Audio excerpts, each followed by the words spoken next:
All right, ladies and gentlemen. I just watched Travis eat a handful of. God, that's too bright, Roger. No, that's just. No, I don't like it. What do you mean you don't like it? What's the matter with it? We're gonna have to deal with this right now. All right, Travis he's in a picky mood this morning, folks. Now he had a. Oh no, here he goes. No, don't do. He's trying to get feedback because he knows that shatters my eardrums. Did you do that, or was that Roger? I'm already deaf in my right ear and I can't hear anything out of my left, but that's okay. Travis enjoys that. He loves to create pain. He brings the pain.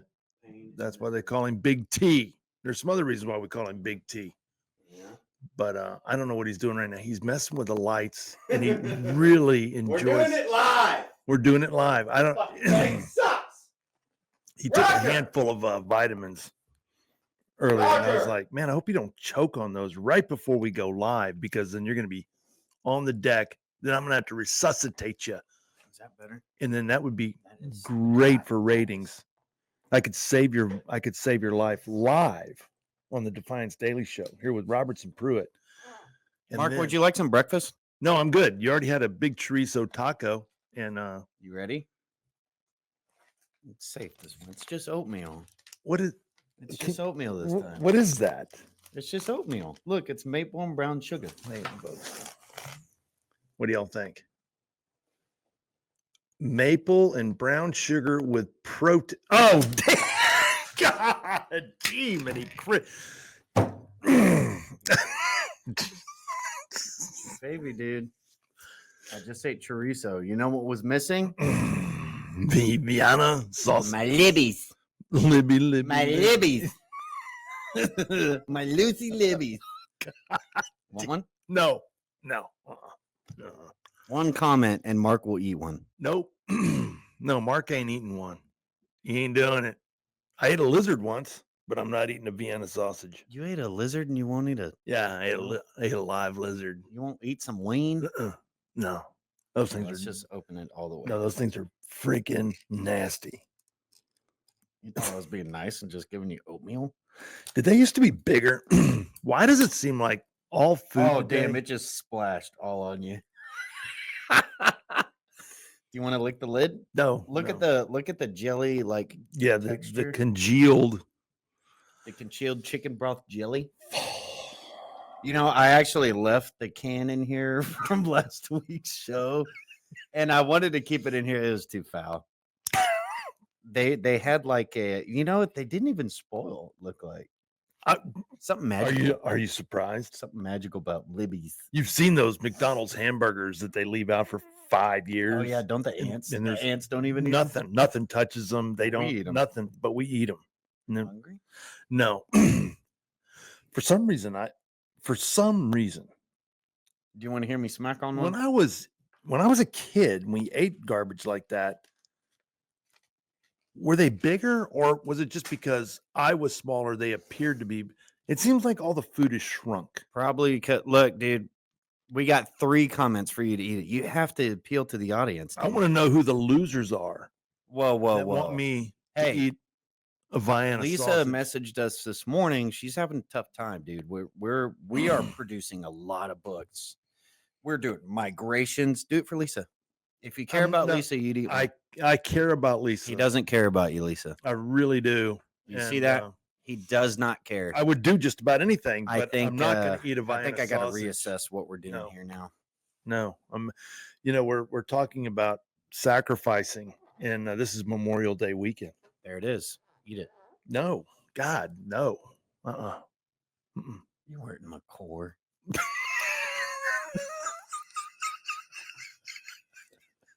What a disgrace. Are you gonna pull my Marine card? Pull your Marine badge. Giving me shit for not Top Gun, but you won't eat a wing. You haven't even watched Top Gun, dude. Folks, we'll get it one day. We'll get them. Ain't never happening. We'll get those things are so nasty. Here, I'm gonna leave it here. I wish it had a wick in it that would soak up the juice. I could light it like a candle. That's what you need. We need a candle that is that has the scent of a Libby's candle, right? Fresh Vienna sausage. I still don't like the lights. That's so bright. It's killing me, Mark. No, it's fine. Don't even worry about it. Don't Mark? even worry about it. Mark, what is that? That's a phone call. I don't know. Is that your girlfriend calling you? I have no girlfriend. I promise you, dude. Well, that was Nicole. Who's Nicole? I have no idea. I get calls all the time. I want to find out. I do. I keep worrying I'm going to spill this juice and you're going to cry, so I'm going to put it over here. Sure you don't want some? No, you can take that away. Yeah, just take it away. God, it's so nasty. One of these days you're gonna spill that shit and it's gonna go all over your keyboard. Oh! Well, you wouldn't do and then I'm gonna laugh. Then I'm really gonna laugh. I can't believe you wouldn't do that for Lisa, dude. No. It's pretty messed up. I'm not gonna lie. No, I might do it for Glenn Gentry. Where's Glenn? Glenn? Because Glenn is the he is the quintessential Cajun king. The King Cajun, the crazy Cajun. Straight from Lafayette, ladies and gentlemen, the raging Cajun. He doesn't even say Lafayette. He says Lafitte. Like, isn't Lafayette? He says it like that. Lafayette. Lafayette. Lafayette. I always thought they were talking about somebody's feet. I really wish you would do that. Why is there okay, hang on. Roger was playing in the studio this morning, wasn't he? I don't pay any attention to Roger. Roger, man. Hey, there's a lot of stuff going on in the news, brother. I don't know if you've seen it or not. Okay, well, before we get into it, folks, thank you for tuning in. It is Friday, May 23rd, 11:07 a.m. Central Standard Time. You are tuning in to the Defiance Daily Show. Thank you for joining us today. Got another good crowd. Very happy to see these analytics. It looks like I really think people are just tuning in because they want to see you eat a wiener. No, they don't. That's the last thing in the world they want to see. They ain't ever going to see that. Don't forget to visit defiancepress.com. Go check out our authors, check out our books there. It's very important to us that you support our authors. Supporting our authors obviously supports them. It supports Defiance Press and publishing, supports the team here at Defiance. We have got a lot of authors signing on and a lot of things going on in the background. Really, really appreciate everybody's support there. That's defiancepress.com. If you have a manuscript and you're curious about getting published, go to defiancepress.com, hit that get published link and go through the prompts to submit your details and material. We got a good one last night. It looked like. Yeah, I don't know if you saw that one, but even if you don't have a manuscript, let's say you have an idea for a book, you're thinking about writing a book, you don't know where to start. Go to our author services or get in touch with Mark and Lisa. And we do author education courses. We do all kinds of things to get you going and get you ready and get you confident enough to get a manuscript and get your book out there and get it published. Mark, yeah, we've got to say for yourself. Man, I've got a lot to say for myself, and I've got a lot to say for Defiance.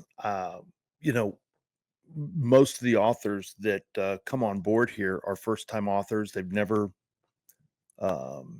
tried their hand at publishing a book. And a lot of those authors have turned into best-selling authors. Some of them, we've got guys like Blaine Pardoe who are now, he's a full-time, this is all he does. He's a best-selling, multi-award winning author. And man sells books. And he loves what he does. By the way, we're going to do a neat little, we're going to have a podcast interview with Blaine. And so we'll be putting that out. But yeah, I just encourage folks, if they have a desire, if you have a dream of, if you just want to know more information about what it is to be a best-selling author, we'd love to talk to you, see if we might be a fit, see if you have a manuscript. And we would love to make you part of the Defiance family and bring you on. We've got some great things happening. We've got some great books, some very timely books. Just finished putting out a marketing piece last night for one of our latest best-selling books by Candace Isham. I'm sorry, not Isham. Isham. And it's a very timely subject on elder abuse, Travis, and what happened. That's some of the most awful stories, dude, that are out there. Dude, what they did to her grandmother. Yeah, it's bad too. She's constantly, you'll actually be seeing some articles from our author. She's going to be one of them, detailing some of the latest cases. And the stuff she's covering is mostly just in Delaware. Yeah. And these are oh my God, it just And what happened during COVID? terrifies me. And it's It just does. It terrifies me. unbelievable. So we're not just a publisher. You know, we've got Defiance Daily, which is a news media site, the Defiance Daily Show. So we're very multifaceted. We do a lot of different things, and it's all about bringing to light important subjects and topics, and shine the light of truth in areas that need to be shined.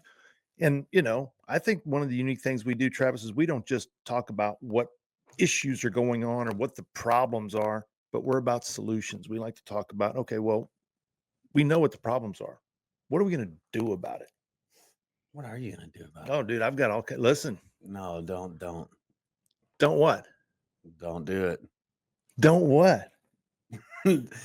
When your eyes get a certain twitch, people aren't gonna know if you're being serious or you're joking. I'm dead serious. I don't believe you. I'm all about solutions, man. I don't like complaining. I love You don't like a information. little bit of whinging? No, I don't like complaining. I am very much in tune with, okay, we know what the problems are. What do we do about it? What you gonna do about it? Well, it's Memorial Day weekend. There's a lot of folks that know exactly what it takes to do about it. Sometimes it takes the ultimate price. I think we're in those days. Well, that's why we're here, folks. We're here to talk about the grand scheme of things, the solutions to things. There's been a lot of things in the news lately about South Africa. So let me just go through what we're South gonna cover. Africa? Oh yeah, What do you mean? we're gonna cover. Well, apparently we've been taking in some refugees, and we have found a demographic of refugees Democrats don't like. Wasn't Elon Musk a South African Oh, refugee? they took us home, What? man. He's Dude, my favorite. what? He's my favorite African. Isn't Obama an African refugee? I don't know if you can consider him a refugee, can you?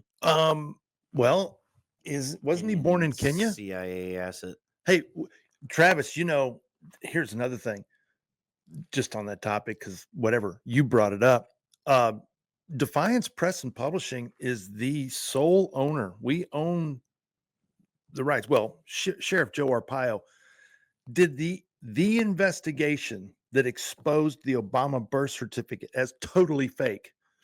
And the only place that's documented is in Sheriff Joe's book that we published. Yeah, man. I'm pretty proud of that. I mean, I've seen that birth certificate. I'm one of the few. You seen it. I actually know the guy, the investigator that's written about in the book, that went to Hawaii, that got the copy of the birth certificate. It's fake, dude. Obama, there's now 2 presidents that were illegitimate, literally illegitimate. Obama could not be a president because he was born in Kenya. Number 2, Biden was elected under false circumstances. They stole the election, and then he never even was there. And then he was never there. We're gonna cover Biden. Am I jumping the gun? I'm South Africa. Dude, yeah, you're jumping into the dude. I gotta two presidents. I gotta two tickle presidents. you first. Two presidents in our lifetime. You need to calm down, dude. I can't. Here, I'm gonna show you something that's gonna help you calm down. You ready? I thought about you. You thought about me? Yeah. When I saw this video. Oh, okay. You ever heard of Casey Frey?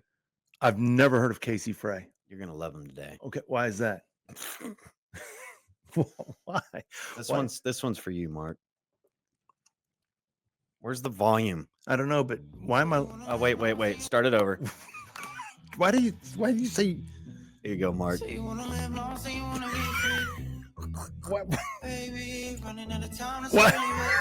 Why did you say? There you go. Calm it down, buddy. What are you talking about? What is this? Travis. There you go, Mark. You'd like this one. Check out his dance moves, dude. You want me to dance like this for you? Is this real or is this like what is this? Travis just likes getting reactions from me. This is the dumbest crap. Now, who is this? Casey Frey. Here, let me fade you in. How do you even find Look at this. stuff like this? There you go, Mark. It makes me uncomfortable. You like What? Why would you?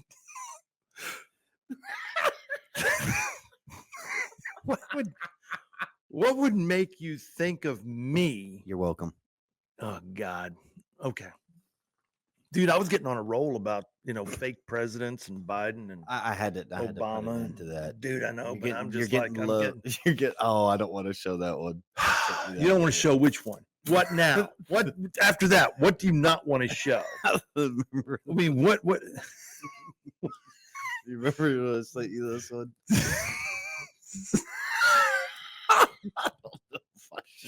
The plums, deep down in my plum, a purple hue. Avocado, bro. Oh, those are affogatos. That's right. Those. What's an affogato?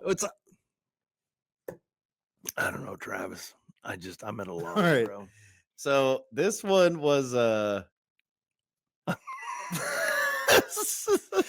This is funny. This was actually on MTV. Yeah, this was a real thing. You can't make this anymore. Hang on. Why can't I start it? Oh, I think you can make it again now.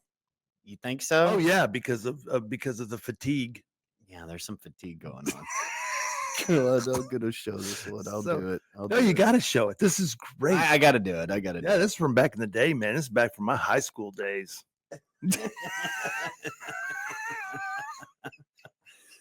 So I don't remember what show this was, but let's take a look. You were just on MTV. Let's just play. Is it racist?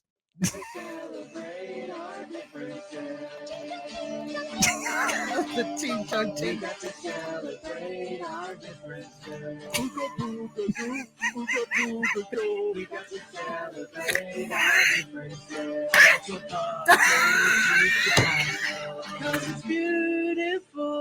Honestly, I think that's kind of sweet.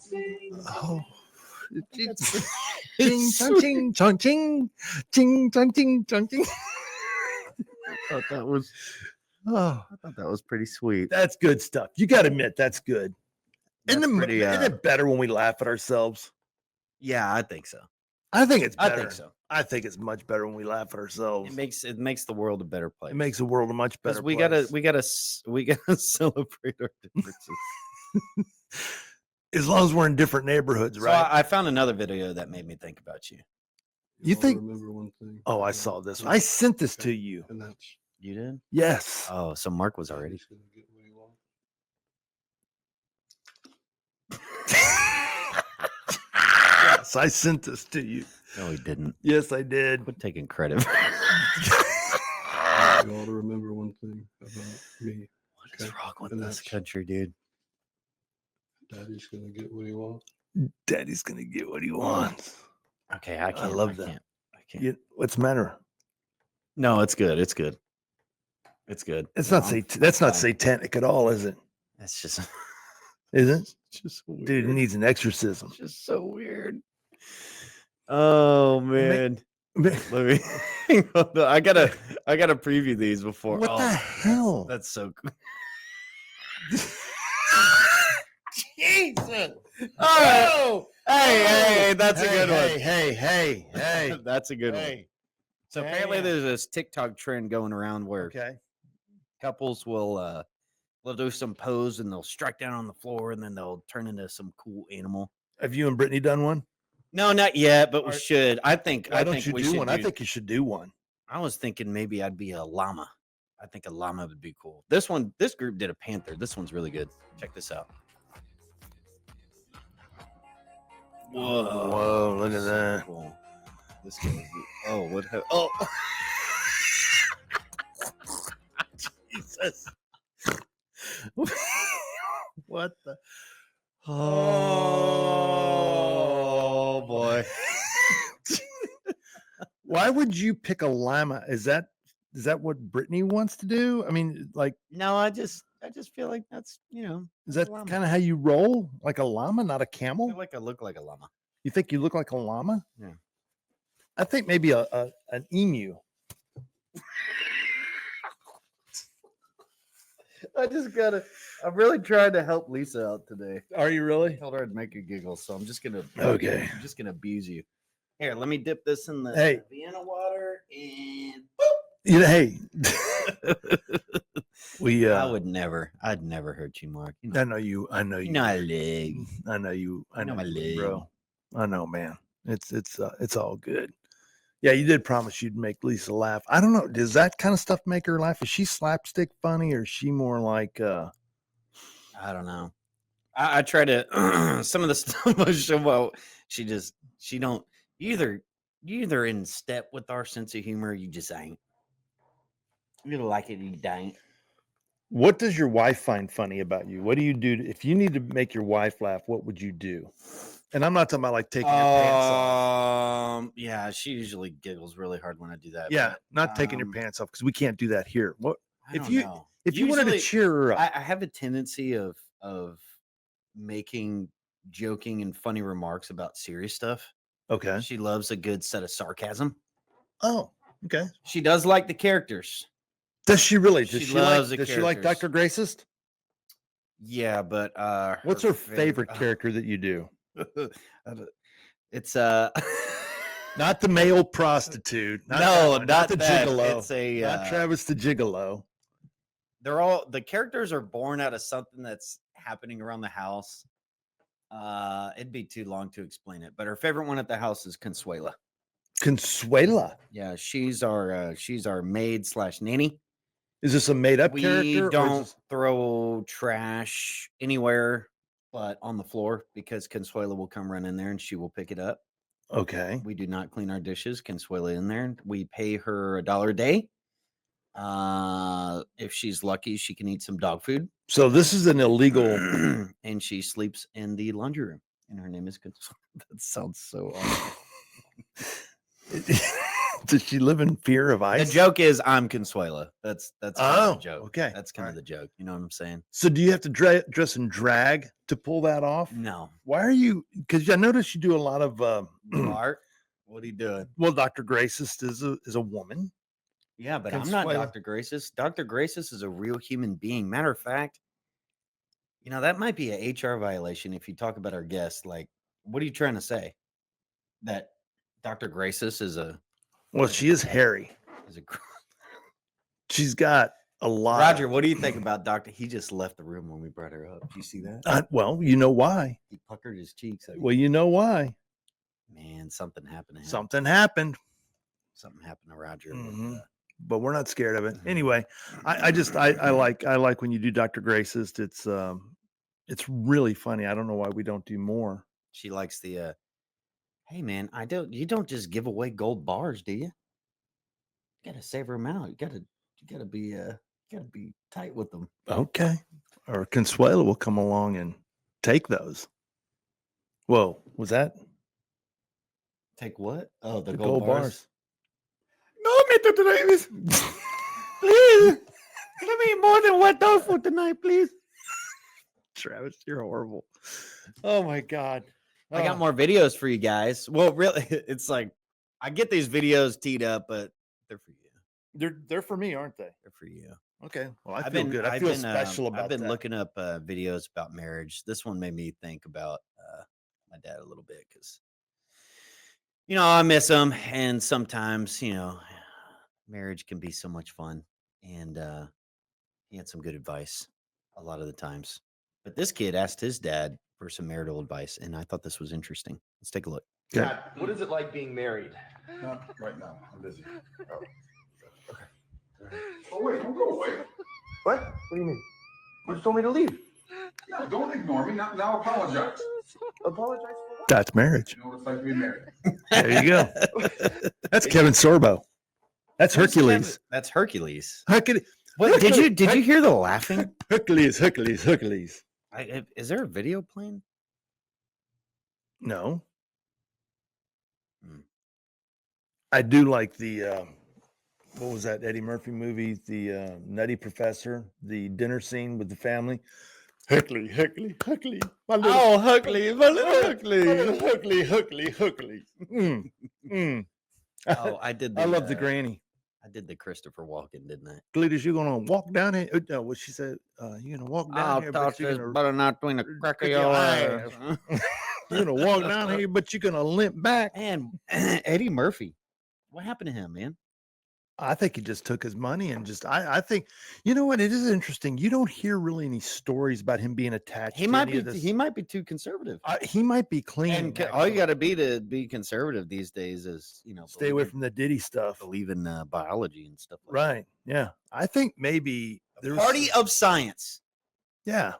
Yeah. What do you think about Does the little Diddy? Johnny want to be John today? Are you following the Diddy court case at all? They're not prosecuting the right thing. That's James Comey's daughter on there. What do you mean that's James Comey's daughter? What That's are you talking? James Comey's daughter on the prosecution team, and what they're filing against is never going to bring to light. It's the same Epstein stuff. Matter of fact, dude, I got a bone to pick with you.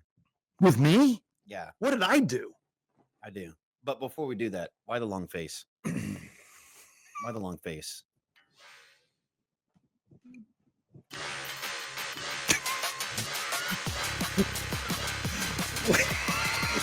What the hell?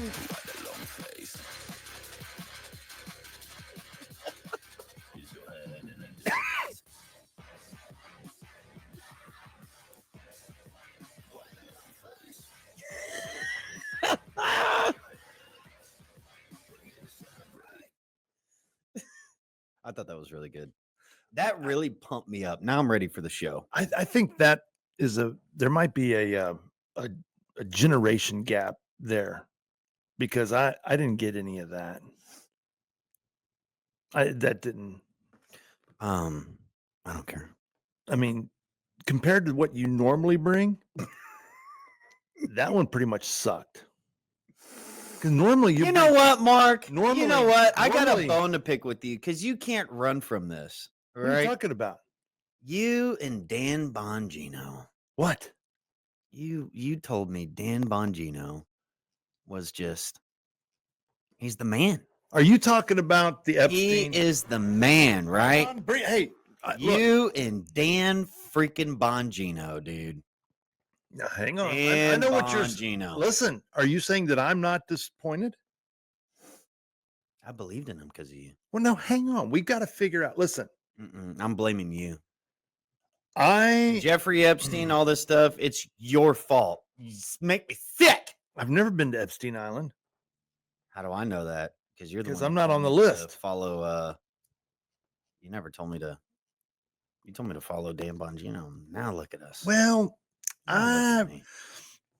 Now look at me. I don't know if we know yet. So it could be one of two things going on here, Travis. Oh my God! Is this 3D chess, Mark? Is that No, what this and I is? don't believe in any of that bull. Listen, dude. When all these crazy, whacked out individuals were saying after what was it, the 2020 election when Trump it was stolen from Trump, and they were talking about all these crazy, the military is going to reestablish him and all the insanity. The that the people were- QAnon stuff. Yeah. Oh, dude. There's People like were a secret buying that. revolutionary group under. Yeah, Oh, right. God, dude. It was so embarrassing. Clearly, COINTELPRO. Oh, dude. That was probably the whole Q thing was probably the most effective CIA psyop ever run on the American people. Quite Not one of possibly. them. It was one of them for sure. It was a big. I don't one. think, but I think that started out more as a joke than anything else, and it caught on. And then I think it, but I don't think they would. I don't think they ever imagined in their wildest dreams that being a success. The stuff that they were believing, that Hillary Clinton was down in Guantanamo and it was a robot, and Trump had 5 different robots, and you could tell by the color tie which robot Dude, it was. all I'm hearing is you deflecting. You're deflecting. Or you think I'm deflecting right now? Blink if you're deflecting. Listen, first of all, I'm not an apologist for Dan Bongino or Kash Patel or any. I'm not a Well, fanboy. Folks are probably wondering what I'm talking about if you hadn't heard the news lately. Look, we asked for the Epstein files. We've asked for prosecutions, people on the list. It's fair to speculate that you know, we were probably never going to get the answer there because you're talking about a international multi-intelligence agency sting operation. It was just like we're seeing with Diddy, and the same people that are involved in the prosecutions and all this stuff are now back. And, you know, you got me all excited about Mr. Bongino and Mr. Kash Patel. Well, what happened, Travis? And all we got was a stupid binder and this shit. You know what, Maria? Cash is not kidding. We've been personally briefed extensively on every single detail, nugget, tendril of this case. One is actively in court right now. So out of respect for the case, it's probably more appropriate that I stay quiet on that. However, I'm not going to tell people what they want to hear. I'm going to tell you the truth. And whether you like it or not is up to you. If there was a big explosive there, right? Given my history as a Secret Service agent and my personal friendship as a director does with the president, give me one logical, sensible reason we would not have. If you can think of one, there isn't. In some of these cases, the there you're looking for is not there. And I know people, I get it. I understand. It's not. Oh, the Roger queued up the wrong clip. That's not any better though. That's him talking about additional information on the shooting of President Trump. Of course, we're still pretty much in the dark on this kind of crap, but where's the good one, man? So my question, and I know where you're going with this, and this is becoming a topic. Where is it? And I will tell you, where is it? Jesse Kelly had an interesting take on it because he's very good friends with Dan Bongino. My take on it is this, and I don't know. I don't have hard evidence on any of this stuff, and that's one of the things that I think that we all sometimes are a little bit guilty of. When it comes to the Obama birth certificate, I've seen it. I'm one of the very few people. I know that is a fake document. I've seen it. Hard evidence. All this other stuff, Travis, I don't know. I can speculate.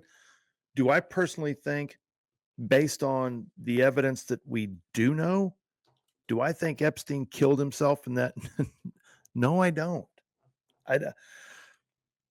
Could I be shown evidence that would change my mind? I guess I could. All I would ask Bongino and Patel is show us what you got. What? Yeah, if it's an open and closed, yeah, I agree with that. I mean, you know, and I'm open. Listen, I'm open for there to be some evidence that we don't know about. That if we saw it, and I would go, oh well, hell, yeah. If I'd have known that, I would have. My question is on all this: why are we the people being kept in the dark about so many things? Yeah, and this is here's sick the video, of it, folks. I'm gonna cue up this clip real quick. Did that answer your question at all, or did that? Not really. I'm just not happy about it. Look, I'm bitter about it, and it's not your fault. You're not going to blame it on me? I might.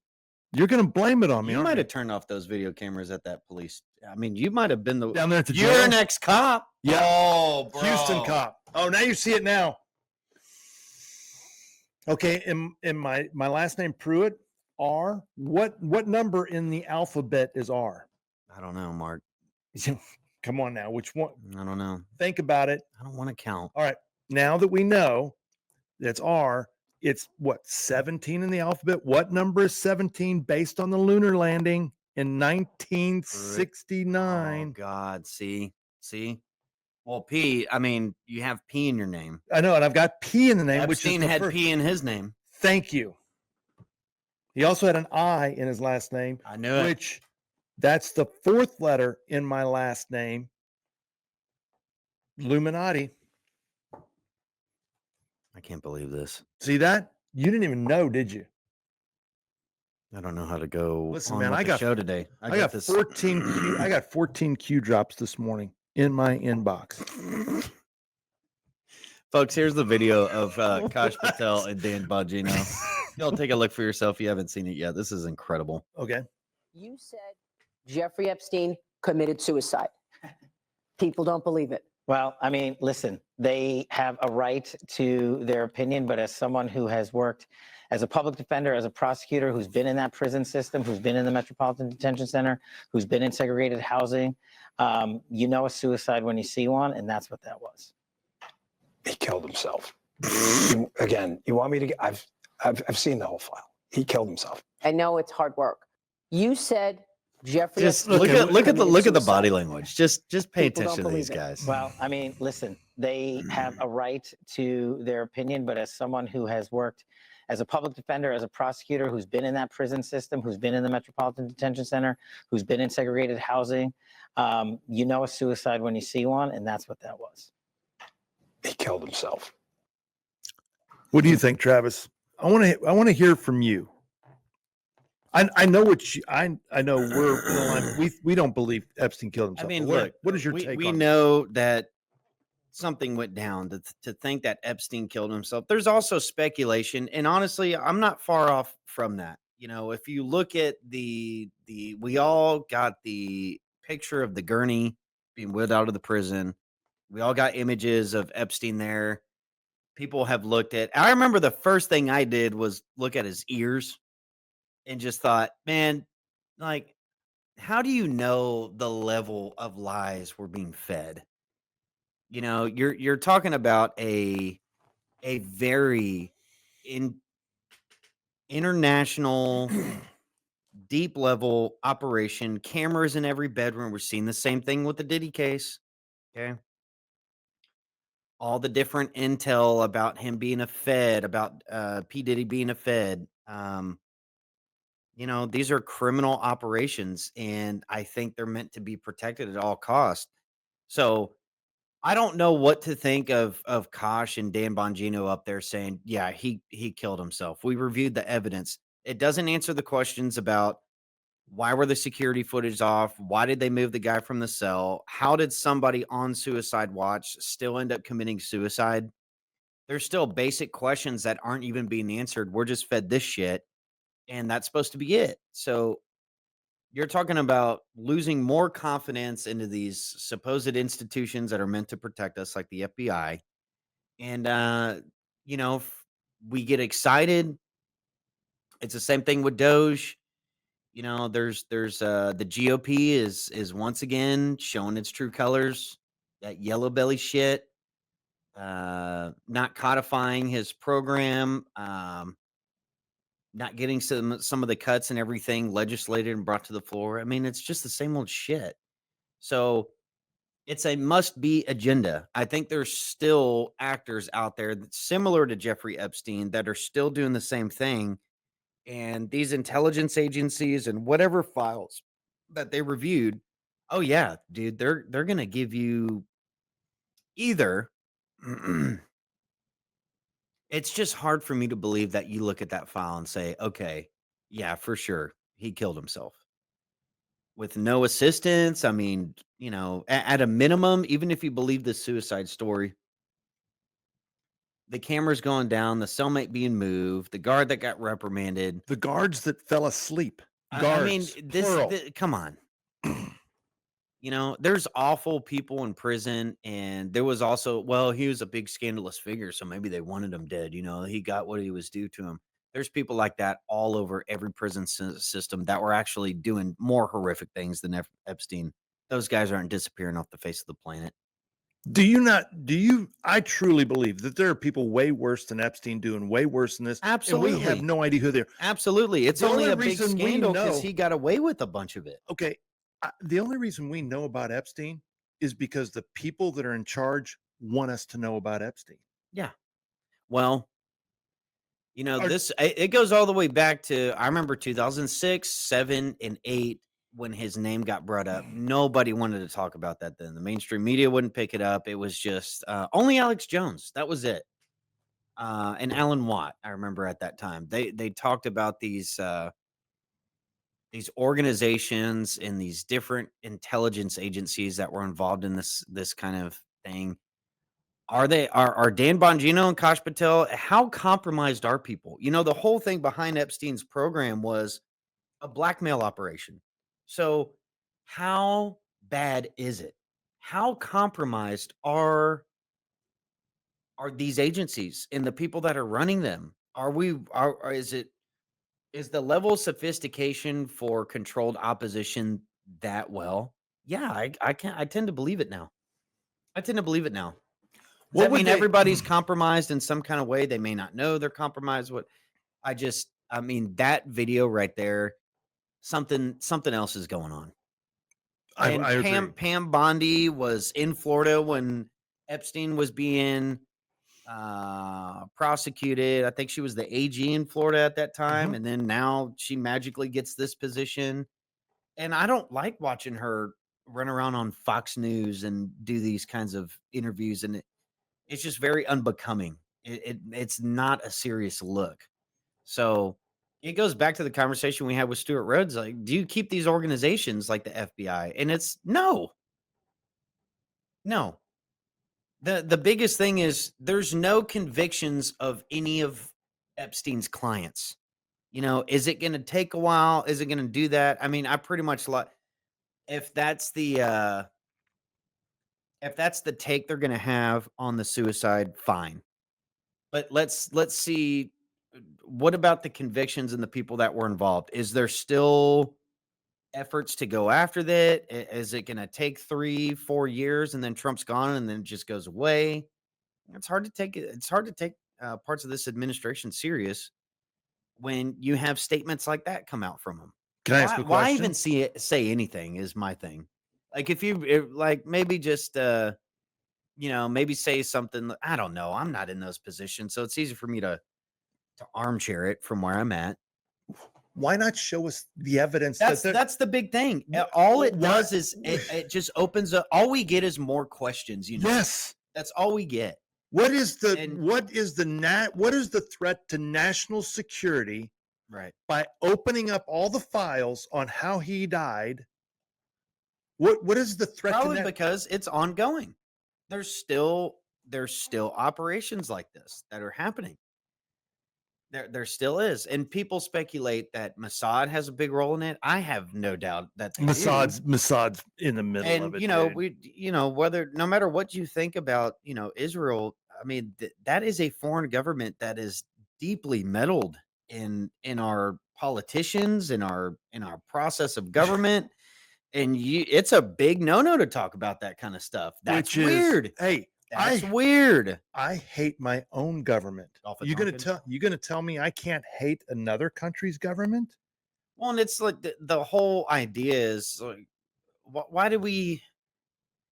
Man, that's the other part too, man. You get a big no-no. You get emotional outcries if you go against this God-given duty to this certain country. Man, I just when I was growing up, I just felt like a lot of that was bullshit.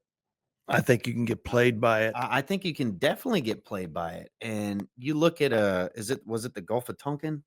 Well, that was Vietnam. That's No. I'm talking about the USS Liberty. Oh no, that was in Go yeah. back and maybe look up the USS Liberty. Maybe dude, we'll that spend is- a segment on that, but that was an eye-opening one for me a long time ago. that was huge. But see, when you say stuff like this, it's automatic. Oh, so you're a Hamas support? No, No, no, no, No. no, no. I just care about what's going on here, and it's more so of it goes back to the Ron Paul ideology and really the founding fathers idea. The founding fathers Foreign don't get involved. entanglements, peace and commerce with all nations, entangling alliances with none. Yeah, And people look at that as a what is it called? Isolationist, which if you're trading, you're not as an as if we didn't have individual states that became the country. Even the founding of our country, it's all rooted in this stuff. But no, it's been drummed into a majority of the population. That's a no. You can't do that kind of stuff. So anyway, back to that. They can't let that come to light. They can't let the public know all the details behind it. Because I tell you what, I think they know.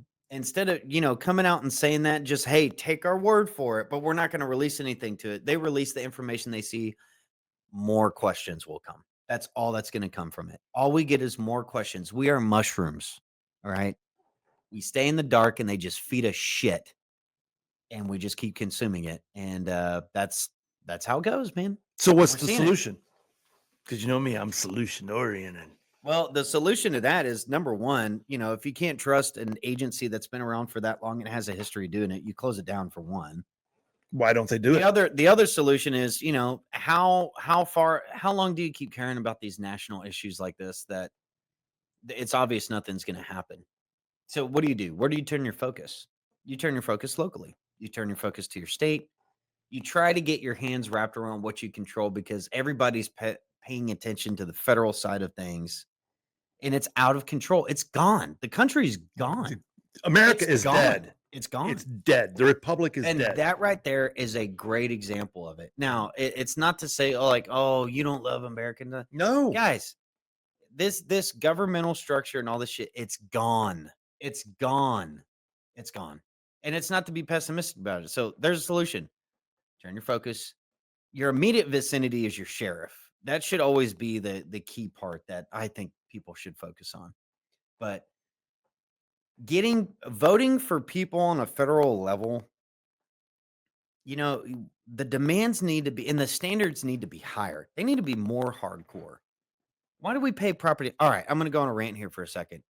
I got a notice in the mail, all right, from the local county, the Montgomery County Tax Assessor's office. Okay. I got what's called a notice to pay a personal business property tax. Mm. I lease this office here over in Conroe, Texas. When I get a property tax bill, I immediately go, well, I call them and I say, why are you sending me this? I only lease a space here. And they go, well, the county actually passed a tax that the property you use in your business that helps generate income. So everything from a lamp, a desk, the computer, the mouse you use to it, you're supposed to assess its value, send that to the tax assessor office, and they come up with a property tax allotment for you to fucking pay. You've got to be shitting me. So it was a When did this it was a happen? moment for me. You look at this stuff with Jeffrey Epstein, and then it's like, Fuck. and this is how, unfortunately, most people react, including myself. It's like until something touches you, then you start, and that was a moment for me. So when I'm calling the office, the gal up there, she's like, she couldn't explain it to me. I said, you work at the assessor's office. It has a number here to call, and you can't tell me what this is for. She says, well, your accountant should know about it, and they should have filed an assessment. And I said, well, what if I don't pay? They said, well, they can file a lien, and you can get a tax notice where they can basically come and take all your shit. They can lock this place down from me. Your own business. A business personal property tax in Texas. On property that you lease. Pathetic. No, this is pathetic. Guys, what the hell? So this is the kind of stuff that I'm talking about. So, you revert back to a local level because, after that, I started thinking about my house. It's like, I got some good equity in my home. It's still on a mortgage, so I don't own it outright yet. Let's say I pay it out. You don't own it. And I don't pay taxes for 1 year. What happens to you? Lose it. It's gone. I'm a tenant on my own property, regardless if I pay it off or not. So the underlying principles of individualism and self-determination and all these kinds of things, that's a basic one. Taxing your labor and taxing your property. And freedom's over. Having the ability to take it away. That's where you start. Freedom's over. What did John Locke write about? What did the founders that quoted John Locke? The foundation of personal freedom is property ownership. Nobody owns property in the United States today. It blows my mind. A personal you start a business. You go and buy a desk and everything you need to sit at a desk and do this business. And then the county comes in. It's like, oh, and guess what the funding's for, Mark? Oh, Mark's favorite. Mark loves paying property. Oh, you love this. Guess where it's going to? Well, it's supposed to be for the children's. Public education. It's for the children's. So they can teach your kids how to chop their genitals off and you got teach them how to have sex at 4 years old. And you got idiot Republican voters that send their kids to public school and fight to try to fix public school. Do you know how insane it's insane? It's literally It's insane. very disappointing, but it's also it's a very look, it's an eye-opening moment. I mean, it's just unfortunately not for until it very touches many. me. So you just, you go and when I see this stuff on Epstein, it's just things that are further outside your vicinity. And the easiest answer, and there's all kinds of ways to quantify this type of thing I'm about to say, which is you say no. You just Can I say ask you a no. This is question? not like the DARE program, like you just say no. No, but you want me to tell you how I did a thought from the trail video on this last week on this very topic. Do you know how Americans, and by the way, not everybody that lives in this country is an American. They may be a U.S. citizen, but U.S. citizen and American are not synonymous. Most U.S. citizens are not Americans. There's very few Americans. American, there's a specific definition for American. Americans fall under a certain number of, let me put it this way. You've heard of Australia. Mhm. Have you ever heard of anybody being un-Australian? Or how about Chinese? Anybody ever been un-Chinese? The only place in the world where you can be something is America. Why? Because American, is a way of thinking. It is a thought process. It's a definition. And if you don't fall under that, like for instance, Democrats are not Americans. They may be U.S. citizens, but they're anti-American. Oh yeah. Very The self-loathing, hating Yeah. your own country. Well, they don't believe. Like for instance, they vote for people that impose property or income tax. That is anti-American. We can go down the list, but I digress. What I'm saying is this.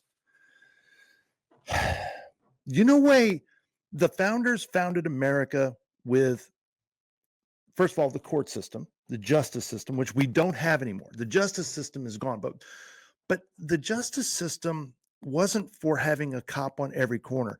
When you hear Republicans and quote unquote conservatives talk about, we need more cops, they're not American. That is something the founders never. Well, it went so far as they didn't even want a standing army. No, I mean, there was a lot because- of the things that they knew and they saw from the British. Well, at that time they called it the British Empire. I mean, it ended up coming home to, but it goes back to what do we always say? It's a global intergenerational agenda. Every country has to get on board. Every country has the same MO. We're seeing it here. We're spearheading a lot of this stuff.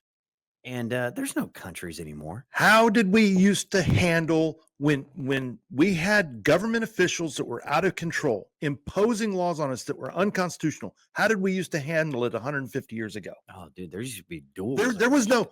We used to get shot over this shit. There was none of this. Well, we're going to vote you out in the next election. Oh no, it wasn't. What did we like do? that. What did Americans do? Tell 'em. If you were a corrupt politician, what did Americans do? Hey, you're peaking the mic levels there. Bro. Okay, I'm sorry. Let me settle down. Because I'm all about solutions. Because I'm over the talking about it. Yeah. I'm done. I'm done with the talking about it. What did we used to do? Tell them. There used to be a time where if you were a politician or a tax person or any sort of government official, if you were corrupt, you gotta visit at 2 a.m. Pitchforks and torches. We showed up. Do you know what tar and feathering?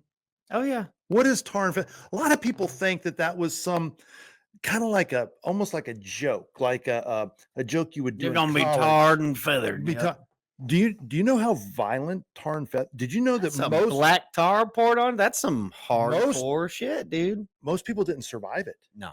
Most people, it would burn your genitals off. It's equivalent to pouring gold metal. Yeah, on you. yeah, no. You know, Most people hot gold metal. It was an extremely violent, painful, and it set an example. If you're going to be a corrupt politician, we're going to take you out.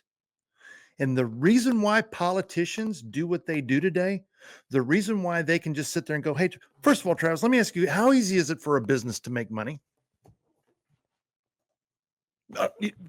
Most people don't own a business. They have no idea. They're thinking, well, you're a business owner. You got the money. You should be paying the taxes. Oh man, How no. hard? No, What does it take for a business to So, not actually only- make I mean, money, Travis? First of all, a lot of small businesses that start up, they go into a lot of debt just to get the funds to kick it off. And then you got to get to the profitability point where you're paying off your debt. And then you get no surplus. And then you got to, at the same time, you're trying to hire certain Surplus. How staff. many businesses get to a surplus? Oh, within 5 years, a majority of them don't. If it takes what was I, from what I've learned in doing all this stuff, you're either starting out of the gates pretty hot. If you've got a business that has some pretty low overhead, you got a great shot.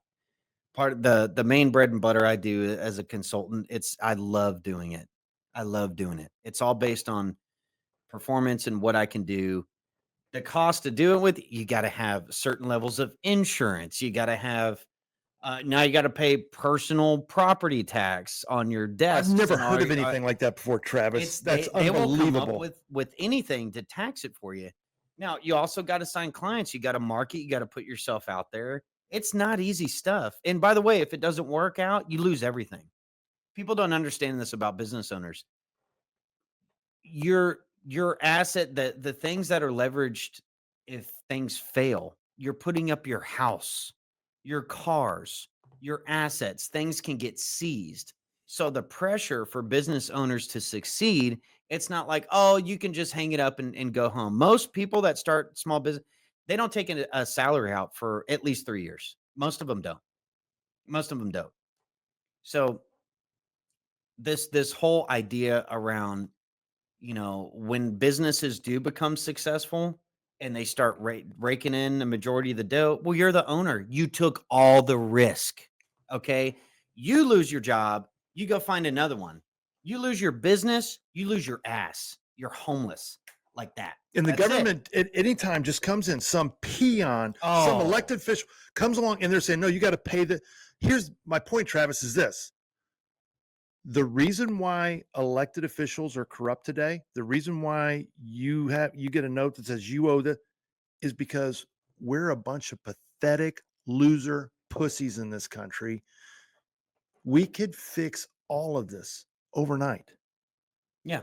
We could literally Well, fix all of this overnight. It would take one The other night. part, the biggest problem that's out there is the desensitization of your own control and what you got. Because most people, a federal income tax, it just gets taken out of your check. You don't really question it. It's just there, and you get a refund at the end of the year, and everybody's looking for the teat for their refund. And it's like, a refund means you paid them too much.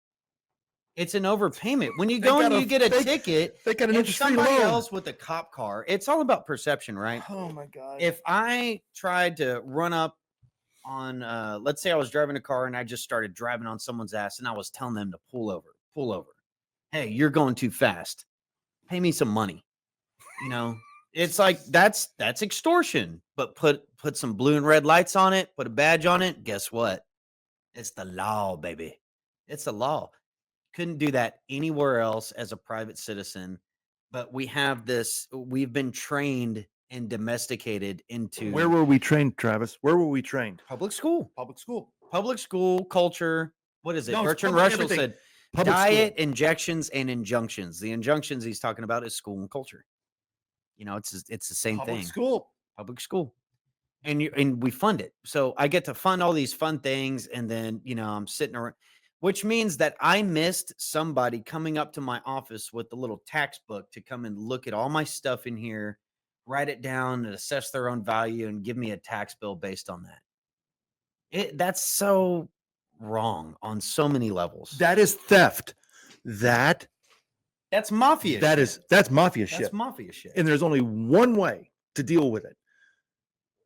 And this drives me crazy about Republicans and conservatives. The reason why I always pick on conservatives and Republicans is because Democrats are communists. They're the enemy. There's no dealing with them. There's only one solution for that. My problem is with people who are supposedly conservative. Yeah. Dude, they sit there and think elections are going to fix anything. Yeah. They think a politician is going to fix something. It blows my mind. It is so frustrating. Well, Because- we've digressed a little bit. I'm We sorry, gotta- did no, we- you're good. You're good. We got an hour left. I want to hit the news, but here's a perfect segue into this kind of stuff.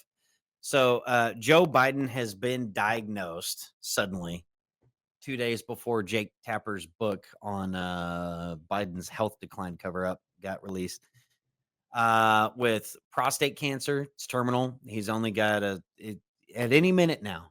Now, terminal cancer is not something you just find out about out of nowhere. You know, especially if you're the president, you're getting blood screenings. You're getting the best healthcare arguably in the world. I think there's some levels even above the presidency, depending on what level of the military you're in. You'll get access to some stuff. Which means, folks, in dementia and cognitive decline can correlate to cancer diagnosis as well.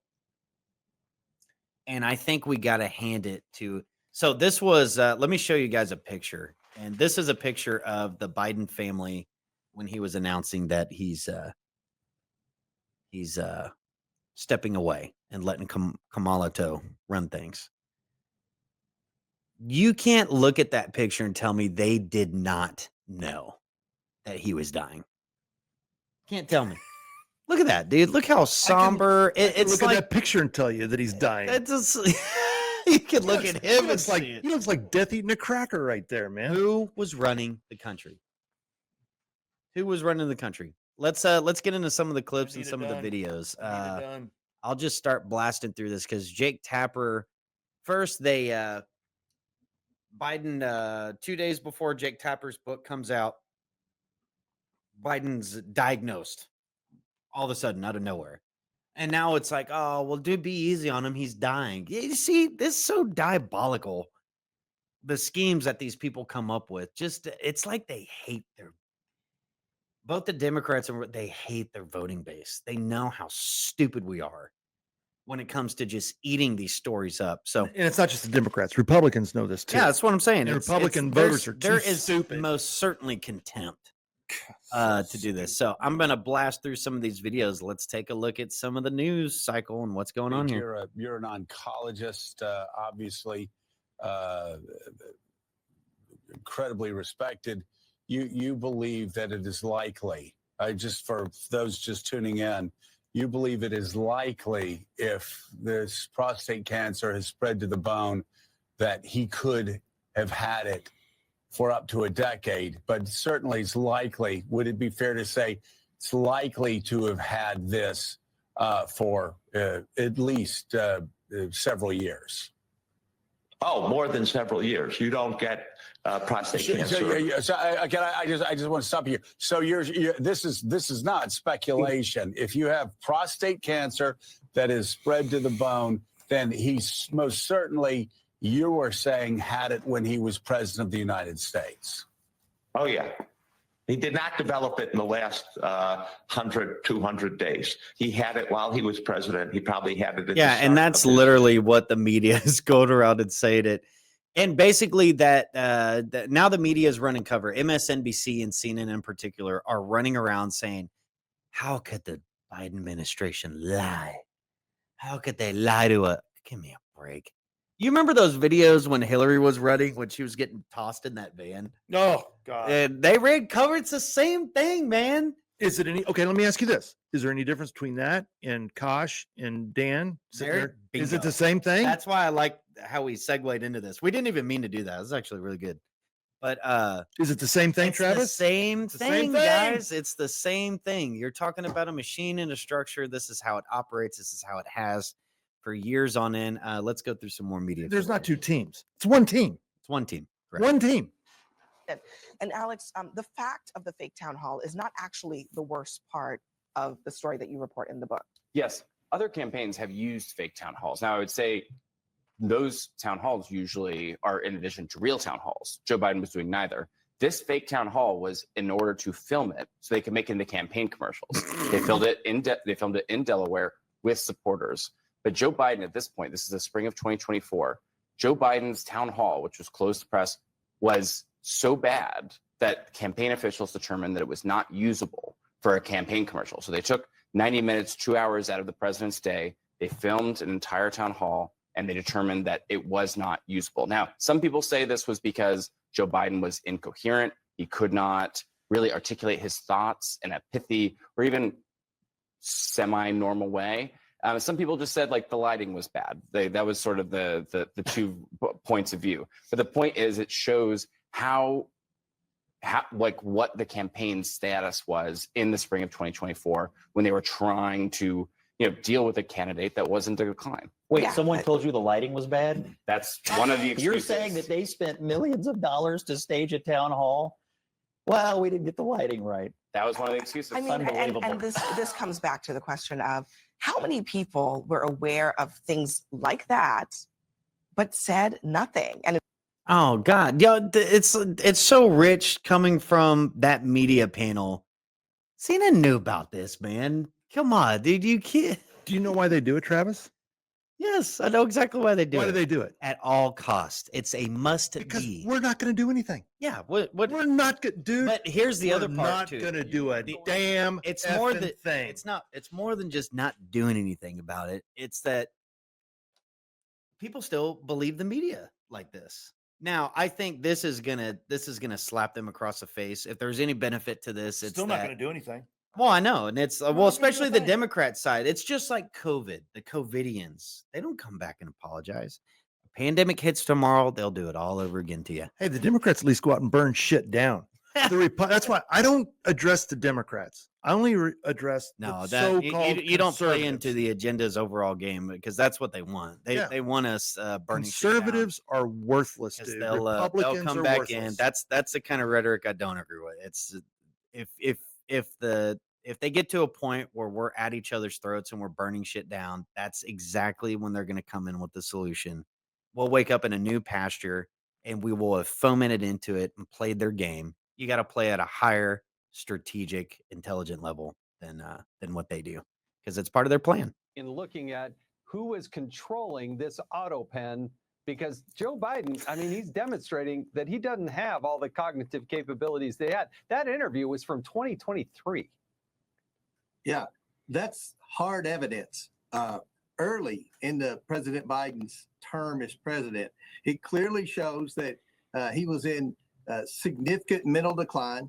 It questions who was actually making the decisions. So what we found is not just with the pardons he issued, but many of the executive orders that the courts are now using to Trump-proof, many of the executive orders that President Trump is trying to implement to make government more efficient, many of these executive orders, as well as the pardons of Biden's entire family as a result of our investigation, these were all signed with the auto pen.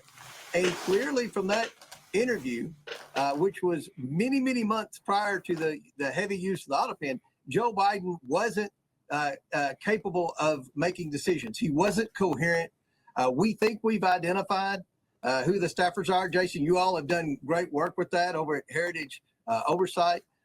We're going to bring everyone that we believe was involved in any role in the use of the auto pen. We're going to invite them to come in for a transcribed interview. If they want, then they will receive a subpoena and they will have a full-blown deposition. But we want to find out who was actually making the decisions in the White House during the last 9 months of the Biden administration when he was clearly in mental decline. All right. Back to Mark's point. You think they're going to do anything about it? No, because they know if they want, they'll get a subpoena and do all this. They're going to put on a dog and pony show. Oh man! Oh, and you'll see the strong letters. Oh man, there's going to be some. Those letters, man. Walk us through their bold strategy here, Cotton. What are they going Bold to? How strategy, are they going to Cotton. make it look, man? They're going to be they're going to get a strong letter from Pam Bondi. So this is the entertaining part about the Democrats' kind of strategy around this because they are the gift that keeps on giving. None of them are losing sleep. Bold strategy. None of them Cotton. are losing sleep. They're man. just going to play it like they were lied to. Not only are they not going to go to jail, not only are they, dude, do you know how many millions and billions they've made off of us? Oh yeah. Well, it keeps going, man. And some of these people are still in government. Now, this is an interesting clip I found. Here's Jake Tapper. The question about who is running things. Now, the auto pen one, by the way, record for any president to sign over 1,200 I don't know if they were all executive orders, but basically authorizations, They're different authorizations. and basically, but the pardon, who was really close to Biden, who would really want that pardon more than anybody? I'll give you a hint. How big a factor was the Hunter stuff? I think it was considerable. I think Hunter was driving the decision making for the family in a way that people. He was almost like a chief of staff of the family. Does that strike you as pretty bizarre? It's bizarre because I think he is provably, demonstrably unethical, sleazy, and prone to horrible decisions. I mean, Tell me how you really feel. well, I mean, I hate these. Yeah, dude, fuckers, man, dude. they just I hate them, dude. Hunter Biden, I chief, hate these people. operating on the level of the chief of staff. Now they're acting like they're I they're know, dude. You see the posturing and. By the way, was that the perky Katie Couric? Oh yeah, She's aged like milk. a milk. She's aged like milk, Oh yeah. dude. Curdled. Ugh. Oh man, Oof. she's Ugh. she's got that NPR voice going, but God, dude, that's how it these is. people are They're so rolling out- disgusting. Like the funniest part about this is seeing them roll out this campaign around the book and then posturing like there's still some kind of authority on the subject because they were just these poor people that got lied to, they got missiled by the campaign. Yet they're doing Biden's diagnosis 2 days before the book's released. They're still doing it. They're still in the cahoots spot. They're here. They're still in cahoots, but that won't stop Jake Tapper from You apologizing. Check covered the this Biden out. presidency aggressively throughout the 4 years, and you didn't cover mental acuity hardly at all. I mean, time and time again, when issues came up, you seem to be running cover for the president. I don't- you I- didn't I seem don't think that's true. interested. God Well, I almighty. mean, we'll start with the Laura Trump issue that you referred. Here it is. This happened in 2020. Bringing receipts. Joe Biden, as we all know, has worked to overcome a stutter. How do you think it makes little kids with stutters feel Oh when my they see you make dude. a comment like that?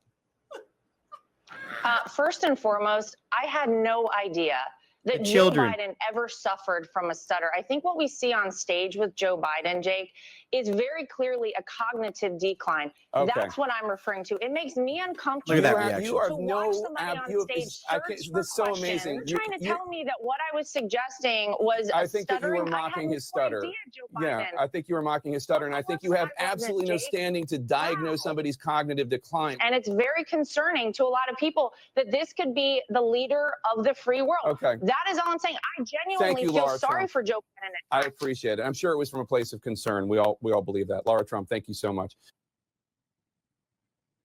Do you want to apologize to Laura Trump now?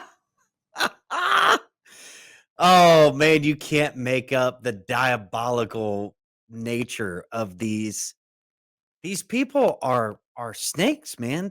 They're this is what they do. This is what they do. But I think the star of the whole saga is the world's worst wife ever on record.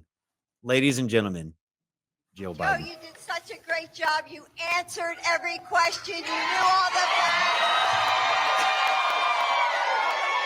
And let me ask the crowd, what did Trump do? Why? Just look, dude, that is the worst wife in world history, or at least one of them. Dude, he's dying.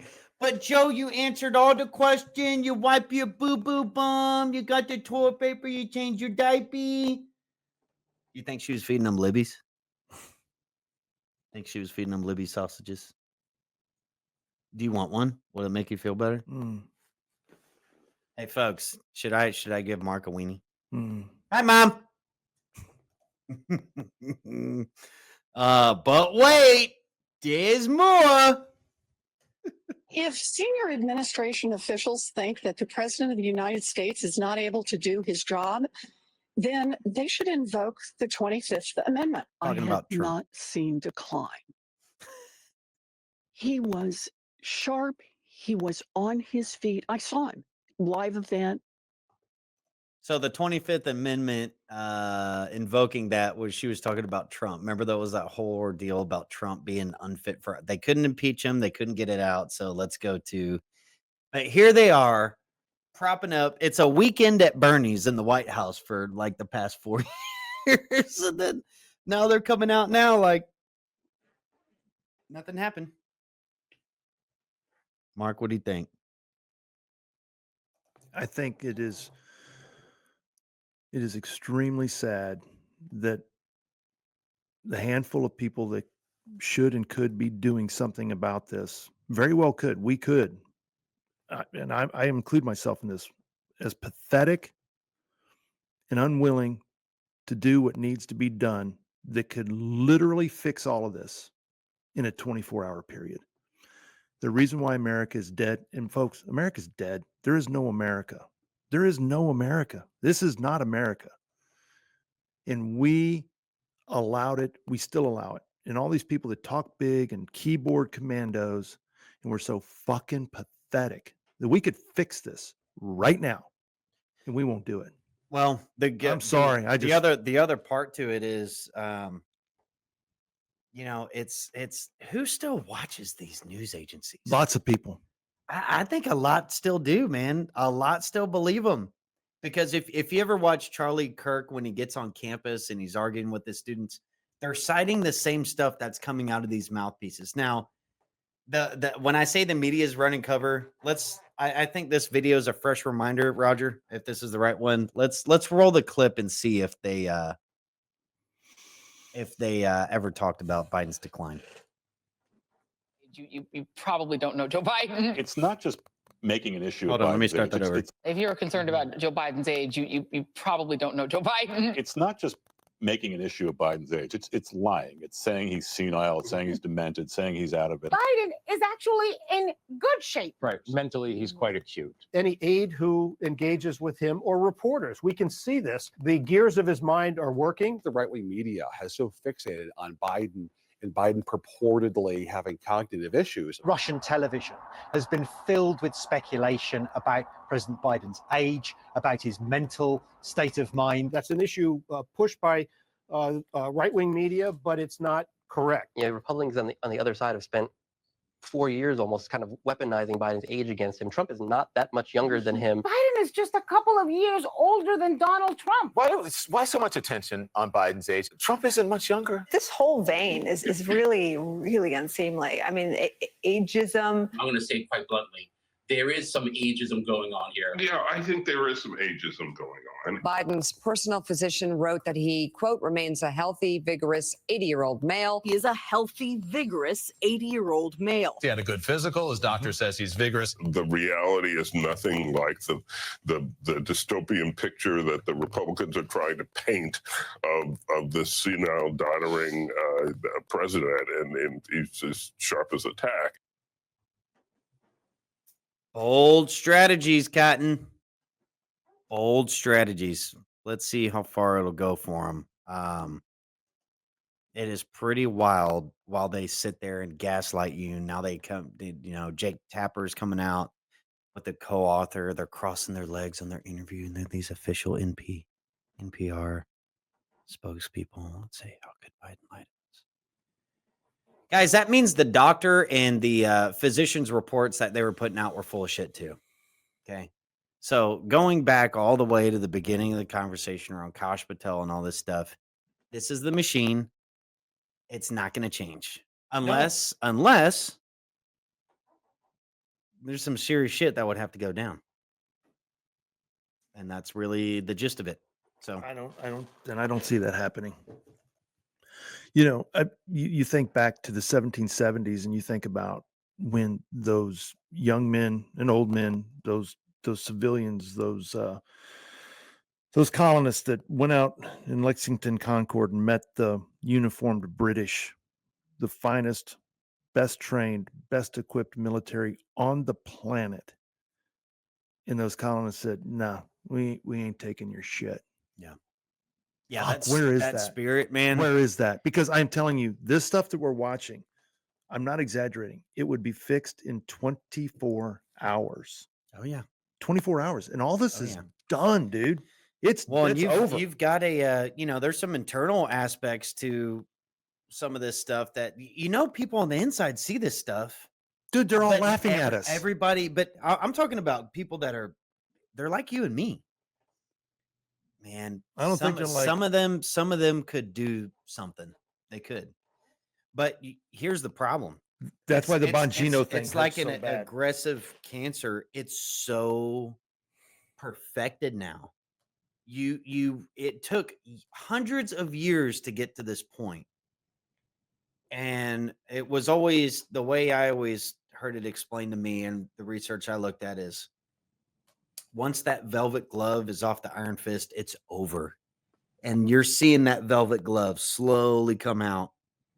And that'll segue into the next topic is really what we're going to talk about. So Trump has let me ask you, can I ask you about, did you think that they were going to be able to, what hurt most about the Bongino thing? Or did it hurt? Or tell me, what do you... Honestly, I really believe Bongino was going to get in there and we were going to get some new shit uncovered. I really thought that, hey man, at a minimum, we'll get some more details about what happened in that prison. We may not get all the answers, and I'm convinced they won't even get all the answers, but we'd get some more insight, hey, yeah, we think he's killed himself. Okay, well, this is why. We saw the file. Well, then what's the show file? the file. What's the point in holding it back if it's clear and cut? Are they compromised? Are they controlled opposition? I mean, I think the thing that I don't like the most about it is it just makes me think that is the CIA actively still putting people in front of us to follow?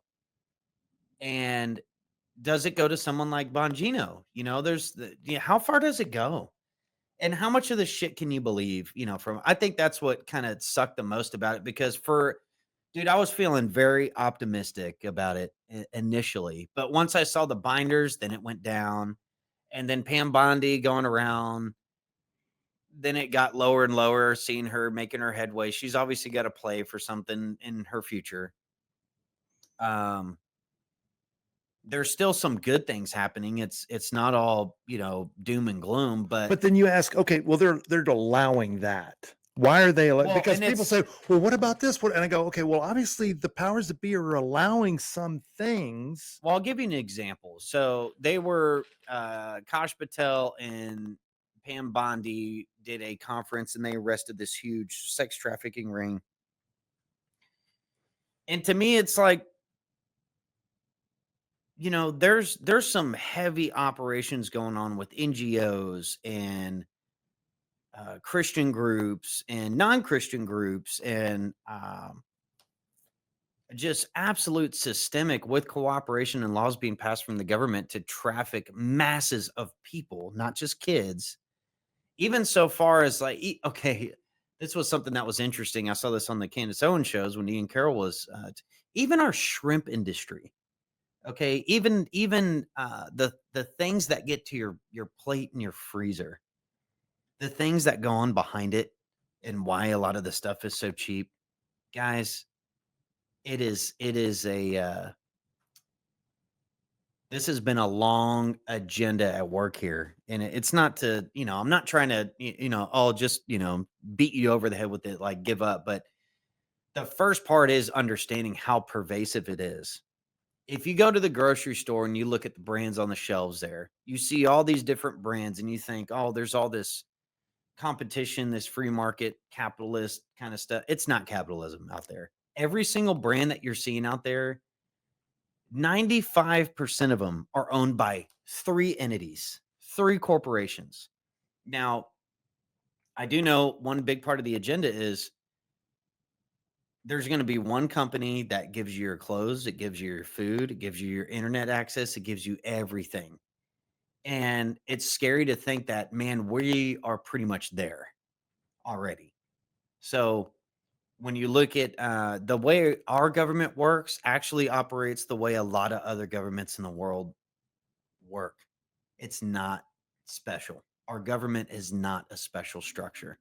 If it's operating the exact same and outside of the confines of the way the founders designed it, because it's the same story everywhere else. It's supposed to run one way, but it doesn't. And it's like, that's just it's the nature of the game, and long-term agenda is the way it comes out. So Yeah, it makes me wonder how much controlled opposition is out there, and really, you can only trust yourself and your instincts with it, and that's really a big part of understanding the system and maintaining an aggressive nature about you're at war. The citizen, every citizen across the planet is in this same war. It's not just relegated to us.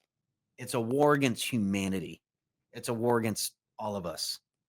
And the future is not meant to have us. And when you really understand how pervasive it is, and we'll go into this next topic here, because now South Africa, Trump has welcomed some refugees from South Africa. He hosted the South African president over there. Let's go through some of the clips here and see what's going on and what they're talking about here.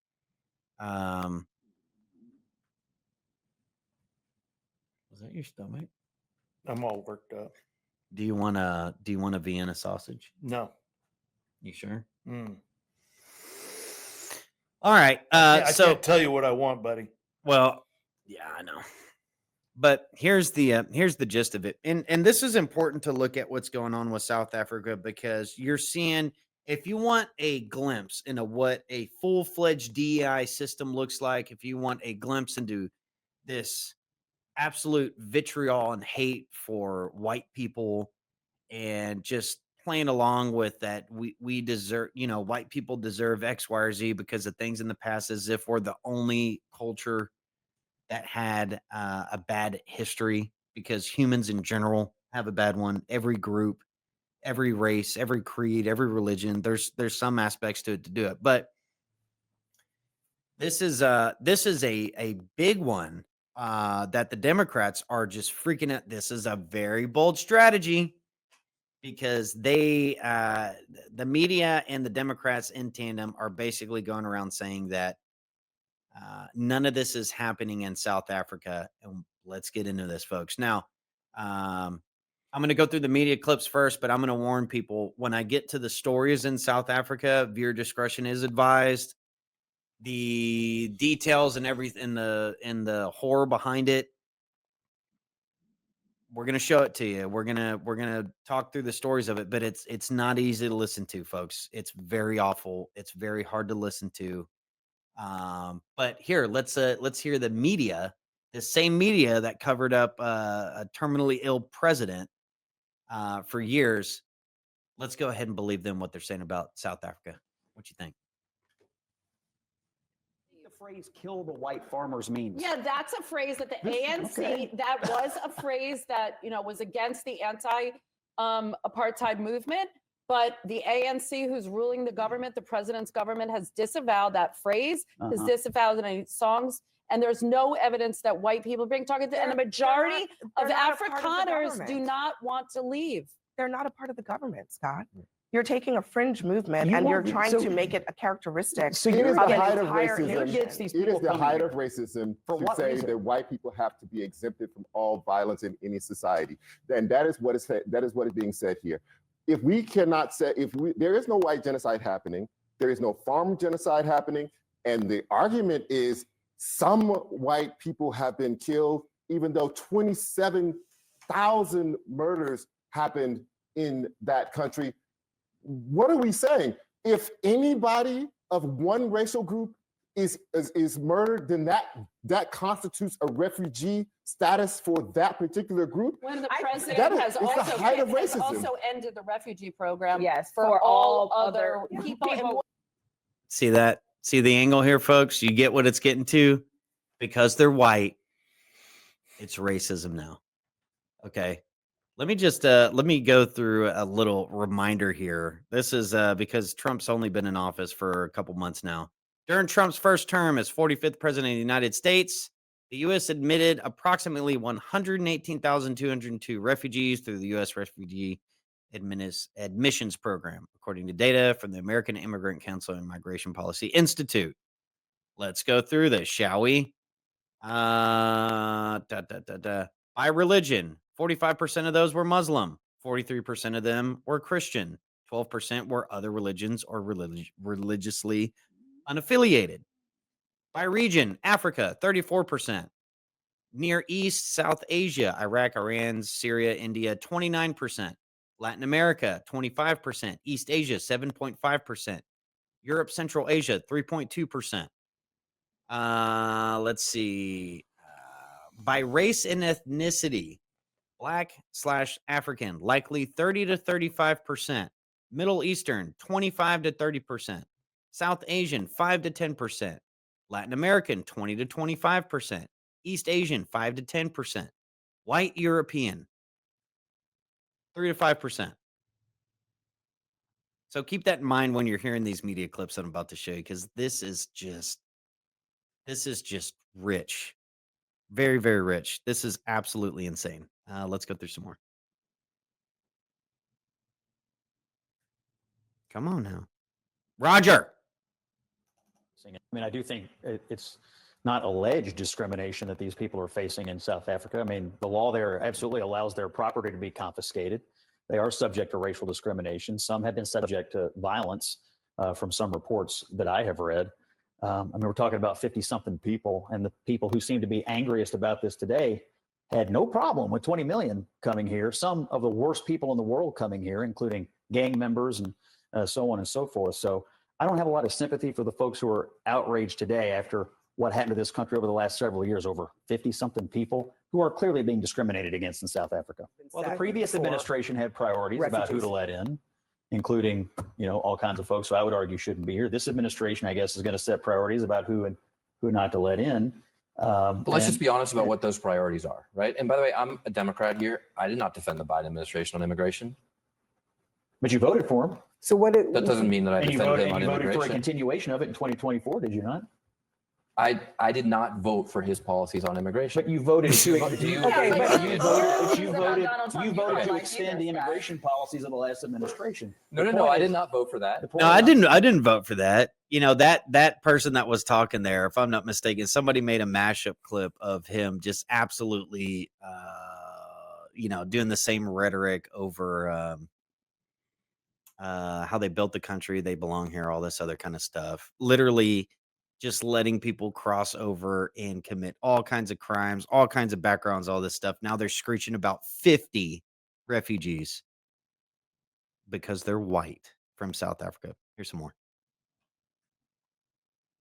Let's see if this one will tee up.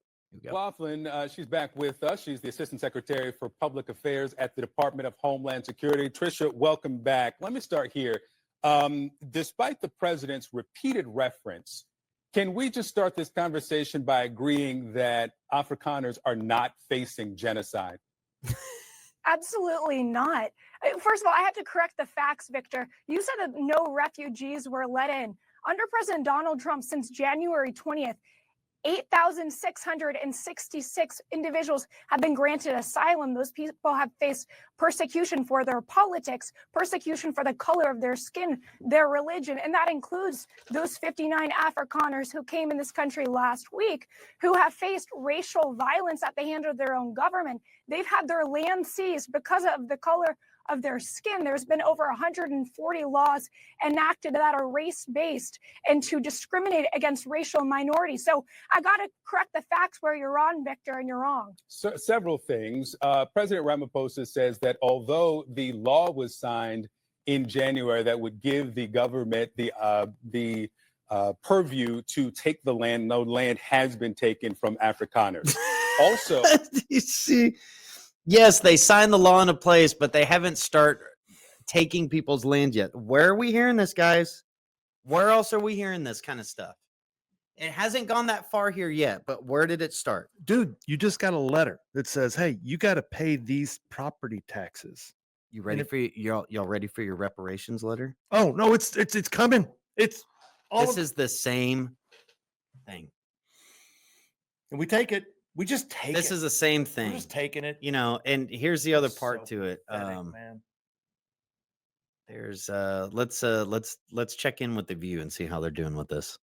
I want to talk about why this administration is giving refugee status to South African white Afrikaners as opposed to Afghans and Ukrainians and people of color. That's what I want to talk about. Ukrainians are people of color?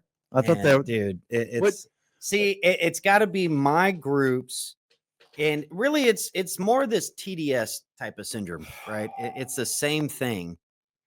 And here's the problem with the the reasoning behind shutting down the other refugee, because they weren't refugees.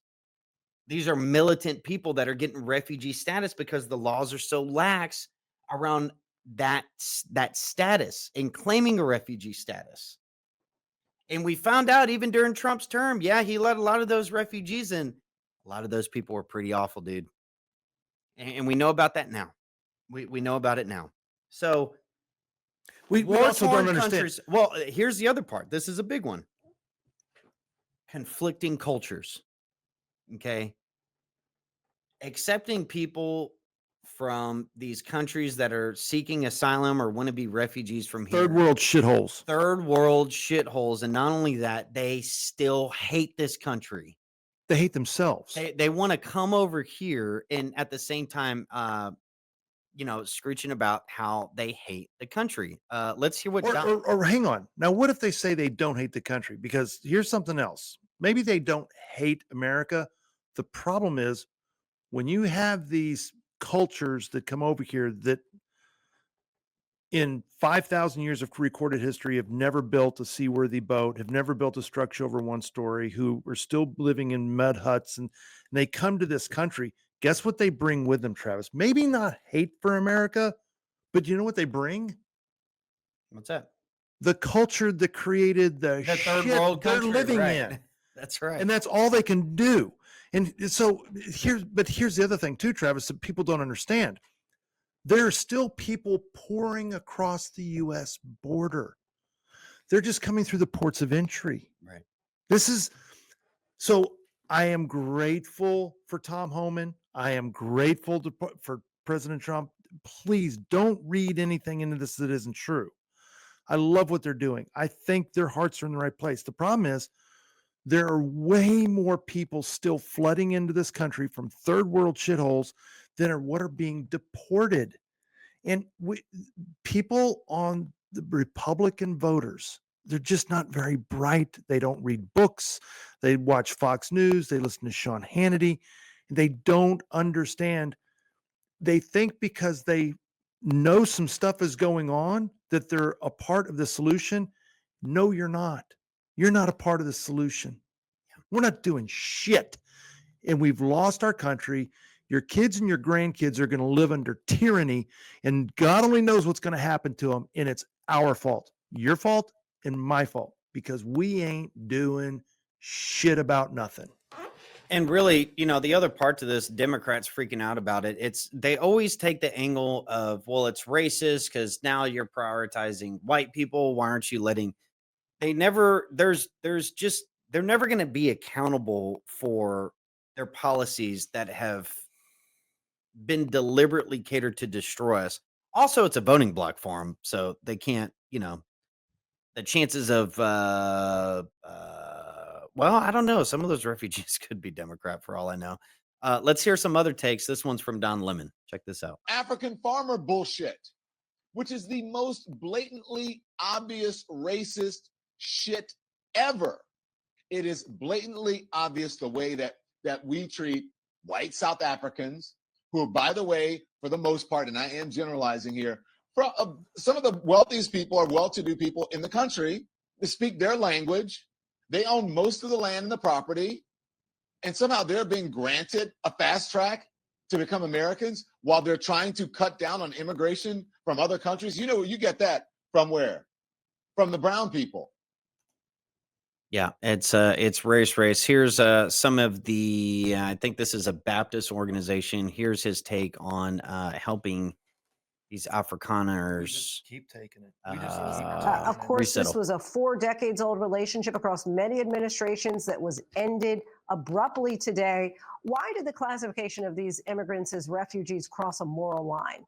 Well, the reality is we can't be ourselves in the Episcopal Church and take the step of resettling white Afrikaners from South Africa. Our church has a long commitment to racial justice and reconciliation, and we have historic ties with the Anglican Church of South Africa. Desmond Tutu is a part of. I've been a partner in this work for us. So we're just not able to take this step. It's not in line with anything that we're about. And it also saddens us to see that other refugees who are being denied entrance to the United States are people, brave people who've worked alongside of our military in Iraq and Afghanistan, now face danger, have been in camps for a long time and aren't being allowed in. And so there you have it. Yeah, that's a pastor there. It's just, what a shame. They're white, and that's basically it. You know, it doesn't go in line. Trump's doing it. This is the weak nature of these leaders and these organizations that we're in. Now, Trump did host the current African president. South African. South African, yeah. Let me see I think I have the clip here somewhere. Oh, I guess not. Damn it.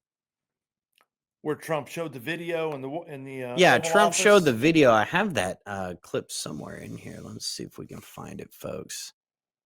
Yeah, Trump hosted them in there and aired the video of the EFF leader calling for basically white genocide. But before I get to that, here's an interaction with Mark Rubio.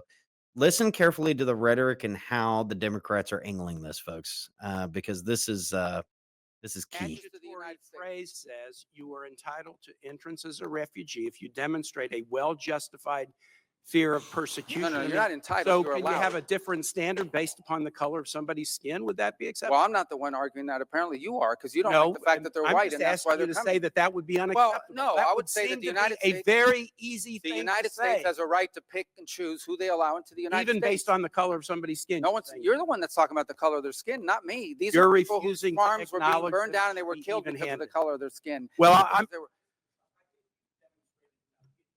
Well, you've demonstrated enough because you think anyone should be allowed into this country for any reason because they met a certain who has criteria. said that? We are going to prioritize people that come into our country on the basis of what's in the interest of this country. That's a small number of people that are coming. But in you that said particular you said case. this weekend that But there in would other be more. cases, it's harder to vet. In other cases, it's more difficult. And by the way, the United States admits people every year. 1 million people come to this country every year legally. 1 million. And people now every year come to this there country is one legally. group No of other people country that in the have world an is nearly as easy generous. pass into this country. For the first time, this administration has said Afrikaners get an easy pass and refugee programs for the remainder of the world are shut off. And you can't say to the American public that we should apply this statute in an even-handed way. No, I I'm think it should shocked be at that, applied in a and I way. No, yield well, you back. shouldn't be shocked. It should be applied in the national interest of the United States. Our immigration policy should be based on the national interest of the United States. Period. End of story. If there is a subset of people that are easier to vet, who we have a better understanding of who they are and what they're going to do when they come here, they're going to receive preference, no doubt about it. There are a lot of sad stories around the world, millions and millions of people around the world. It's heartbreaking. We cannot assume millions and millions of people around the world. No country can. So you have to have a process of deciding who do you prioritize, who do you allow in. We do it all the time. We do it in our immigration system now under our current laws. Unfortunately, it's primarily based on family connection and not on what they're going to contribute to the society from a merit standpoint. That should be changed, but that'll require statutory changes. But the bottom line is this notion that somehow we have to accept anyone who wants to come to the United States is absurd. No country in the world has an immigration policy like that. Why would And we- no one is arguing that we should. I yield back, Mr. Chair. Yeah, kind of a thing on Rubio, kind of been a surprising figure in Trump's administration. Was not, and again, I still don't trust these guys, but I'll give some props to Rubio there. He's not, You know who that was? That was grilling him, don't you? That was Kane, right? Tim Kaine. Remember Tim him? Kaine. Remember? This fucking weirdo. He was Hillary's running mate. He was going to be vice. That was, president. yeah, that's right. That's right. 1 million. Okay, hang on. People, again, we're just been so it's nuts, dude. dumbed and numbed down. And again, it's just unbelievable. We bring in 1 million people into this country. What do you think the vast majority of those 1 million people look like, Travis? What do you think they look like? 1 million people a year. Now, these are the legal ones coming in. Are they American? I mean, I know they want to come here. I know they want to be a U.S. citizen, but where are they coming from? What conditions do they live under? What conditions are they used to living like? And they're coming here. Is that benign, or does that affect our culture? They move into your neighborhood? Are you excited? Yeah, I mean, and these are very, it goes back to the point, when you're vetting these people out, farmers versus, borderline jihadists from Muslim countries. I mean, come on, Or man. let's take Or jihadists out. even Just- remember just- the Haitians, all right? Yeah, maybe the some of the Haitians. cultures when it was going around in the media that, Do you want a bunch of Haitians living next to you? dude, no, Why not? no, because I like my pets. All right, Because we have a culture here that is the opposite of what the culture is in Haiti, in the Correct. Haitian people. Correct. Do I hate Haitians? No. You just need to have your own country. You want to bring people in that are going to Assimilate. assimilate. They're going to assimilate to your culture. We cannot assimilate They a want million to people a year. contribute. They can't do it. It's on purpose. And here's so Trump went smack daddy boss man, brought the South African president there and brought the receipts with him. Here's a clip of this interaction. Turn the lights down and just put this on. It's right behind you. Johan. There's nothing this parliament can do. With or without you, people are going to occupy land. We require no permission from you, from the Yeah, watch it, you freaking. Well, never mind. I'm not going to say it. You can do whatever you want to do. Who are you to tell us whether we can occupy land or not? We are going to occupy land. South Africa occupy land. Yeah, and this is interesting. So this is a 5-minute interaction. I won't air the whole thing, but you get the gist of what he's getting at there. So Trump is he's heard about these stories, and it goes back to the question on what exactly is going on down there. This is nothing new. See, here's another thing too. I knew a South African exchange student back in the 80s. And so it was the end of apartheid. And by the way, and I'm just going to say it, I don't care what anybody give. I don't give a fuck what anybody thinks. Okay? Yeah. Blacks in South Africa were far better off under apartheid than they are today.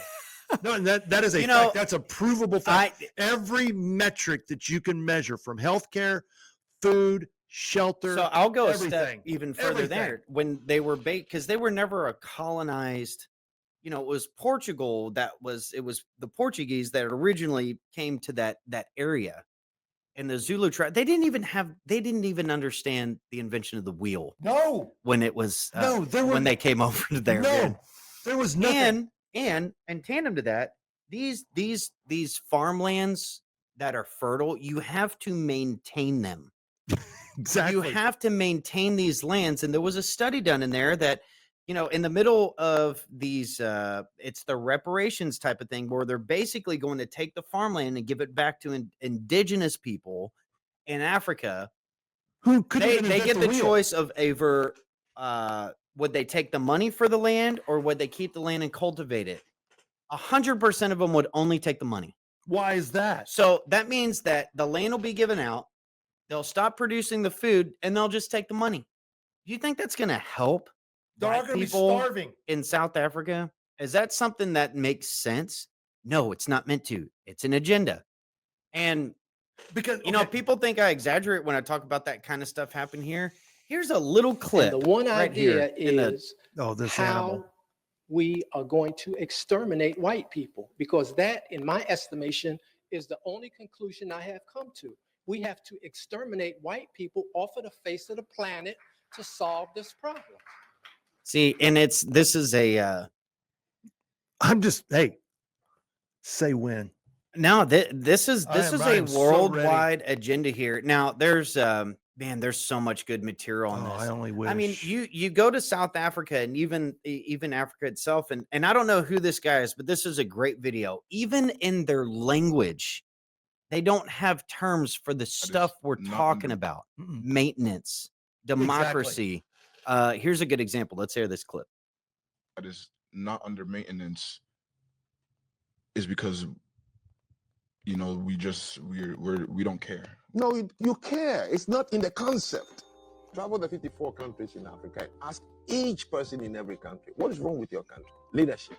Leadership. All of you say the same word. So let me ask you, since 1960, the country has been picking the wrong leader every 4 years. Not a single railway built by the British is in Nigeria today, but the one they built in their country that same year, it's still running. Not a single railway built in Ghana in 1960 is still there today. What do you know in that country that has been properly maintained by the people every day and it works perfectly? It's hard for people to maintain things when they're not gaining a lot. No, it's hard for people to maintain things when they don't have the concept of maintenance in their culture. What is the one word in Igbo for maintenance? Maintenance is there's no direct English word for that. It doesn't translate directly to maintenance. That's correct. How about you? It doesn't translate. That's correct. But it translates to like take care of. No, that's not maintenance. What you see? I'm driving you to somewhere. What is the one word for democracy in Igbo language? You don't. How about you? You don't. You're trying to practice something that is not in the concept of the language. There is no African country, and I've done it through Kenya, I've done it all, that has an equivalent of the word maintenance. Well, in order to maintain something, you have to have it first, correct? No, if I leave it for you, you can maintain it. The British left a lot of things in this country when they left. They established the hospitals, they established the fire station, the post offices, the railway lines, the roads they built before they left. You are not able to maintain it because you don't have that concept. Because your environment, the tropical environment of Africa, the way you build your houses, the material you use, you don't require maintenance. Every country that is called industrialized countries, today, one of the things you know about them is maintenance of what they have. That's why we have buildings here that are about 250 years old, 300 years old in this country. There are buildings in other countries of Europe that are 700 years ago. The Notre Dame that burned in France was a 13th century building. Do you know what kept it that long till today? Maintenance. It's a culture. That's a really good clip because he's driving home the point, the concept, and it goes back to what Mark was saying earlier about, different cultural aspects that they're just so opposite from us. So of course we should be vetting. I mean, it sounds so can't bring them in. You can't. You just can't do it. You can't do it. Founders knew this. We knew this. And now, if somebody like me says that, I'm called a racist, and I'm not a racist. Call that guy a racist. Yeah, you can't call him. Call that guy a racist. Seriously, folks, we can't do. We've destroyed the greatest country the world has ever seen. Well, and it's always going to be in the aspect of benevolence because we care so much. Now, there's some good that's takes. Feminism, by the way. That is pure feminist energy, absolutely, because you got to do it through that part of it. Because men know this stuff. Men, by and again, I'm talking about under a strict definition, not just if you got a cock and balls, that doesn't make you a man. It makes you a male. I'm talking about man in the strictest sense of the definition. Men understand that you can't do certain things, and it may sound that's right. harsh, and the men that are over there, even though their farms have been in their family for years, they know it's time to go. They've got to go. You got to go. They're being murdered. Now this is nothing new. This has been going on in South Africa. Let's hear some of the takes that have been making the rounds on social media. I think this is a pretty decent one. Let's take a look. I want to thank President Donald Trump. I like this guy. Bringing in white South Africans to America to enrich our country. The immigration of white South Africans from South Africa is going to do nothing but enrich this country. These people are hardworking family people who are coming to this country with skills and the fact that they even know how to farm land. And then you can imagine farming land in South Africa and dealing with what they dealt with. They could handle anything Memphis or Alabama or Atlanta could offer them. So salute to Donald Trump for putting America first again. And he's actually bringing in the ones we want. The right immigrants. Is he a racist? Is he a racist? You want to see how far people are apart from each other in the U.S.? You saw that one. Get ready for this one, Mark. You're going to love this one. You get me fired up, This is for all you YT South Afrikaners that are being shipped in by Trump, you need to know the majority of Americans don't want you here. You just jump back on another plane and fly your little racist YT supremacist butts right on back to your country. Go back to Africa.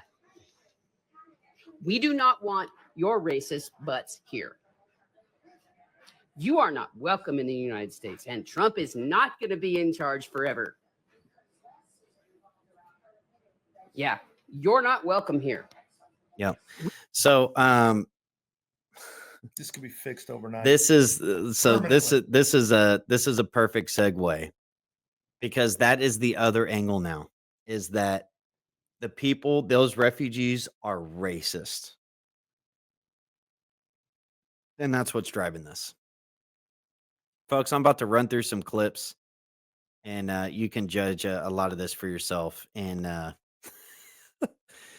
when you see reactions like that from liberals, they have absolutely lost their minds in this fantasy of white supremacy. Here's another one I showed last week. Good morning. This is for the South Africans who are going to be entering the United States. This is just a public service announcement. I just wanted to make you aware that the Black people who were students during apartheid, we're grandmas and grandpas now, and we have the ear of Gen Z. Mm-hmm. One more thing, I also want to let you know that our president, he has Secret Service, and you will not. Mm-hmm. I also want to tell you that Black people over here are empowered. Mm-hmm. Mm-hmm. I just want to, these are just public service announcements. When you get here, sit your ass down and don't touch nothing, because you don't have Secret Service. Yep, there it is right there. So God, it's really just this aspect of, you know, these anything to do with anything Trump related is racist. Folks, I know we're coming up 3 minutes. We're going to keep going here because there's still a lot more to cover. I'm just getting warmed up. This is the basic aspect of a lot of this stuff, and you're seeing this rhetoric pop up all over the place. And let me see if I can go through some of the statistics here. Let's go through some of the legislation that has been proposed. In June 2023, South Africa proposed a law that farms will get water based upon a farmer's race. And it goes through the which means what? You know what we're gonna do, folks, is I'm gonna link these articles and everything after the show so people can go and see a lot of this stuff there yourself. Yeah, basically the allocation of resources are designated basically to the Black folks there. So they get out of the apartheid situation, and then they just go full. It's a bold strategy, Cotton. They go full DEI and absolutely worse than anything that was ever seen under apartheid. No doubt about it. Let's see what else here. What was the wealth of South Africa during apartheid? You tell me, brother. It was it was the richest country in Africa. One of the in Africa, the African continent, by the way, is the richest based on minerals and oil and diamonds and what's the word I'm looking for? The African continent is the richest in resources of anywhere else on the planet. South Africa was the wealthiest country in Africa. It was wealthier than a lot of European countries. South Africa was incredibly wealthy.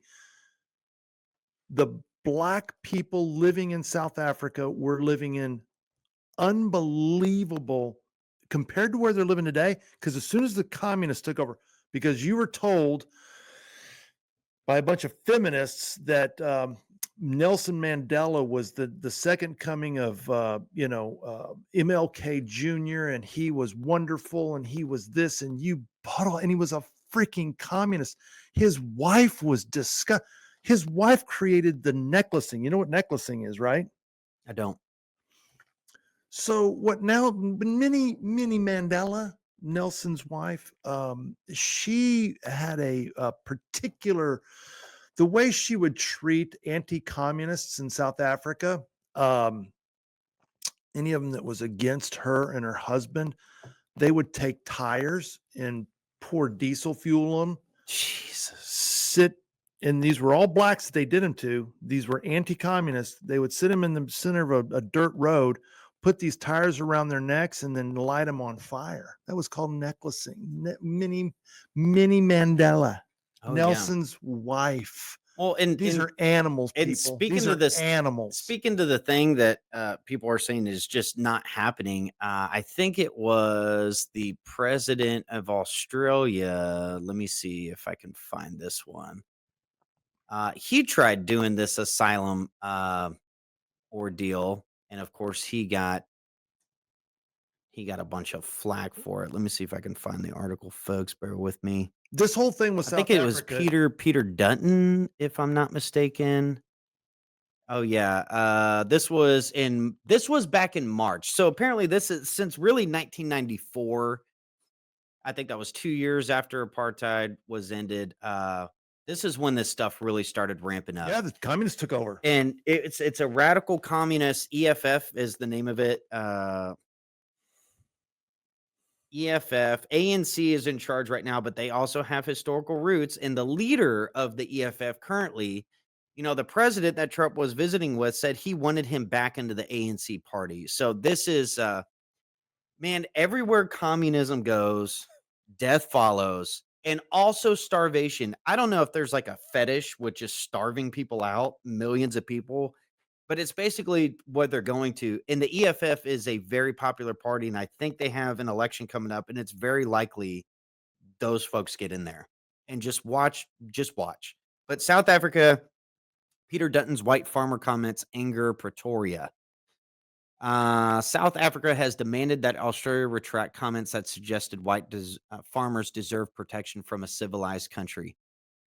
Australia insisted its humanitarian program was non-discriminatory after South Africa reacted fiercely to suggestions persecuted white farmers could be fast-tracked into the country, as the minister involved was called a racist. Same playbook, same exact thing they're doing to Trump right now. South Africa earlier demanded that Australia's Home Affairs Minister, Peter Dutton, retract comments that suggested white farmers were being persecuted and deserve protection with special visas from a civilized country.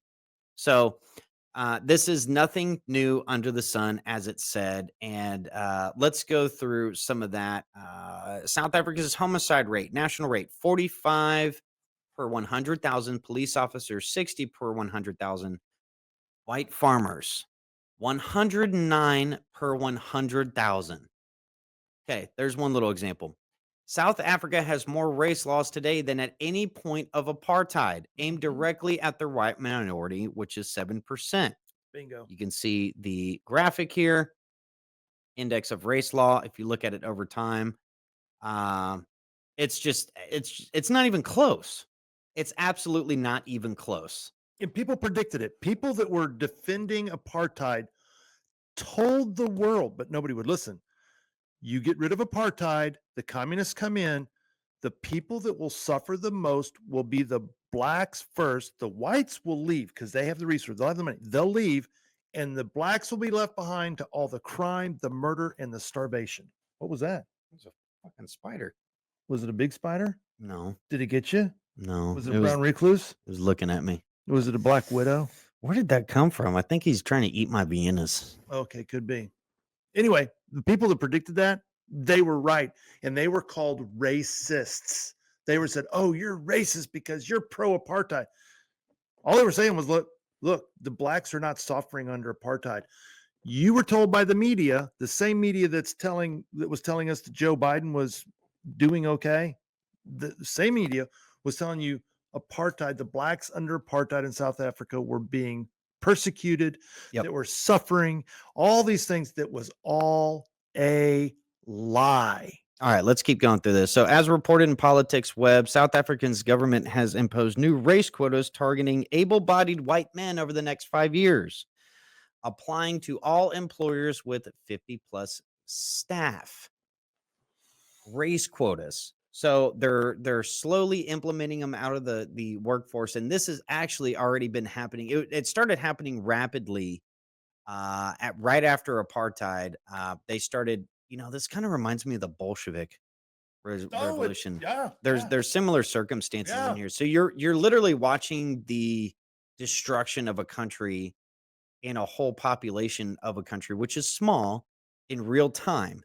And here's what here's what's crazy about this. White farmers currently produce 95% of the corn, 98% of the wheat, 97% of cotton, 97% of citrus, 99% of their potatoes, 91% of tomatoes, 96.9% of soybeans, 95% of poultry, 66% of cattle, 89% of wool.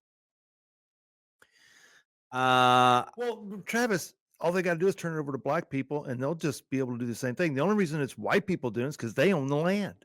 Let's show some of the headlines here. South Africa. This is September 14, 2023. South Africa. Race-based quotas for water licenses worry farmers. South Africa's 2 white farms may lose EU-UK access. You're watching the destruction of a particular. This is absolutely insane, right? Because if you reverse it, this is just so crazy. South Africa has more race laws in 2024 than it did during peak apartheid, but it's aimed at whites, so it's fine. Okay, in 1992, white South Africans voted to end apartheid. What followed was 30 years of man, that white guilt, man. These horrible racists that are out there, and the whole struggle. We go through the history of apartheid. We don't have time for this show, but the result: continuously increasing racial tension, demographic explosion, exponential illegal immigration, record unemployment, record murder levels. Yes, South Africa is now one of the most dangerous places in the world. The whole world. Record murder levels, record rape and sexual violence, It used to collapsing state-owned entities, targeted systemic oppression and attempted erasure of white culture and education, a corruption government manipulated by foreign entities. It was literally the safest nation in Africa during apartheid. The safest. It was one of the safest nations on the planet. There you go, Mark. Rock on, baby.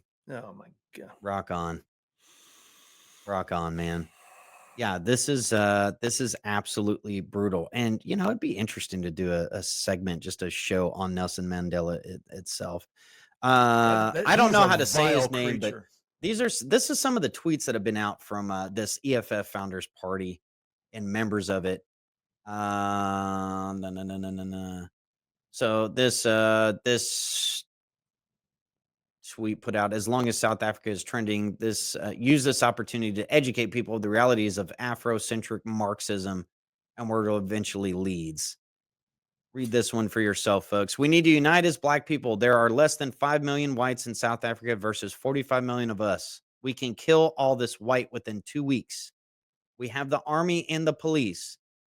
If those who are killing farmers can do it, what are you waiting for? Shoot the boar, kill the farmer. The boar being the white South African. The white South Africa is correct. Let's go through. Okay, let's see here. Now, I think the whites actually have a pretty good advantage, 5 million to 45 million, because, well, here's the other thing too. We are finding out that, and I'll touch on some of this. These attacks and the weapons that are being brought, who's funding them? Where are they getting their weapons? Where are they getting the details and the locales and how to do all this kind of stuff? And what's happening to people who are now wanting to flee the country? We'll get into it. But first, let's go through some clips of what's not happening, shall we? Mm-hmm. You ready?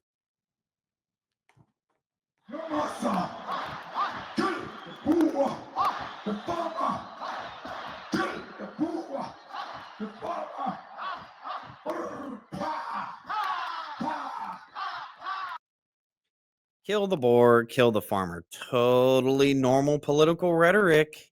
Cotton.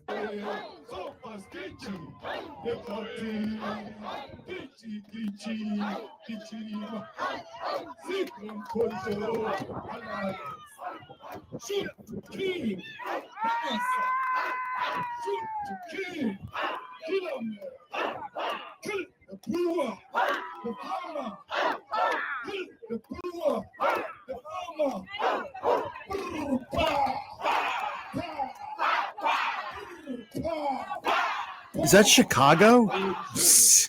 Kill the boar, kill the farmer. That looks like Chicago. Anything that is fine on our way. They kill one of us, we kill our Benin. They kill one of us, we kill our Benin. They kill one of us, we kill our many whites. We kill the children. We kill the women. We kill their dogs. We kill their cats. We kill anything. Listen to that, folks. Let me do that again. We kill our many whites. We kill the children. We kill the women. We kill their dogs. We kill their cats. We kill anything. We kill their dogs. We kill their women. We kill their children. Here's another clip from the EFF. By the way, that sentiment is scared to kill. A revolution demands that at some point there must be killing, because the killing is part of a revolutionary act. I don't know what's going to happen in the future. I'm saying to you, we've not called for the killing of white people, at least for now. I can't guarantee the future. Yeah, but I mean, you'd understand somebody watching that, especially as it gets shared on Twitter, they freak out. It sounds like a genocidal call. Cry babies. Cry babies. I'm not calling for the slaughter of white people, at least for now. I can't give you a guarantee of the future, especially when things are going the way they are. Subtext. Especially if things are going the way they are, there will be a revolution in this country, I can tell you now. We are not calling for the slaughter of white people, at least for now.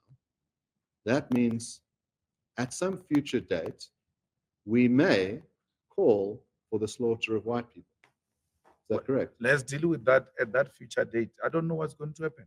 So you're saying you are not ruling out that in the future, you may very well call for the slaughter of white people. It may not be me. Could it be you? It could be me, yes, but it may not be me. Yeah, so it could be you. You could, at some future date, call for the slaughter of white people. Shoot to kill. Hamaza. Kill the poor. The farmer. Kill the poor. The farmer. Brr, pa. Pa. That's a whole stadium for those that aren't seeing the video. That's a whole stadium of people chanting, kill the boar, kill the farmer, doing a hand sign of a gun, and the brr pa, and all that stupid shit that we also hear in our culture today. Travis, that sentiment is alive and well in America today. There are millions of Americans. They're not Americans. There are millions of people living here in the U.S. that feel the exact same way. No, and this is good to cover here. So here's some more clips. The mayor of DA in PE is a white man. So these people, when you want to hit them hard, go after a white man. They feel a terrible pain because you have touched a white man. Not because Mashaba and Soli will not be touched.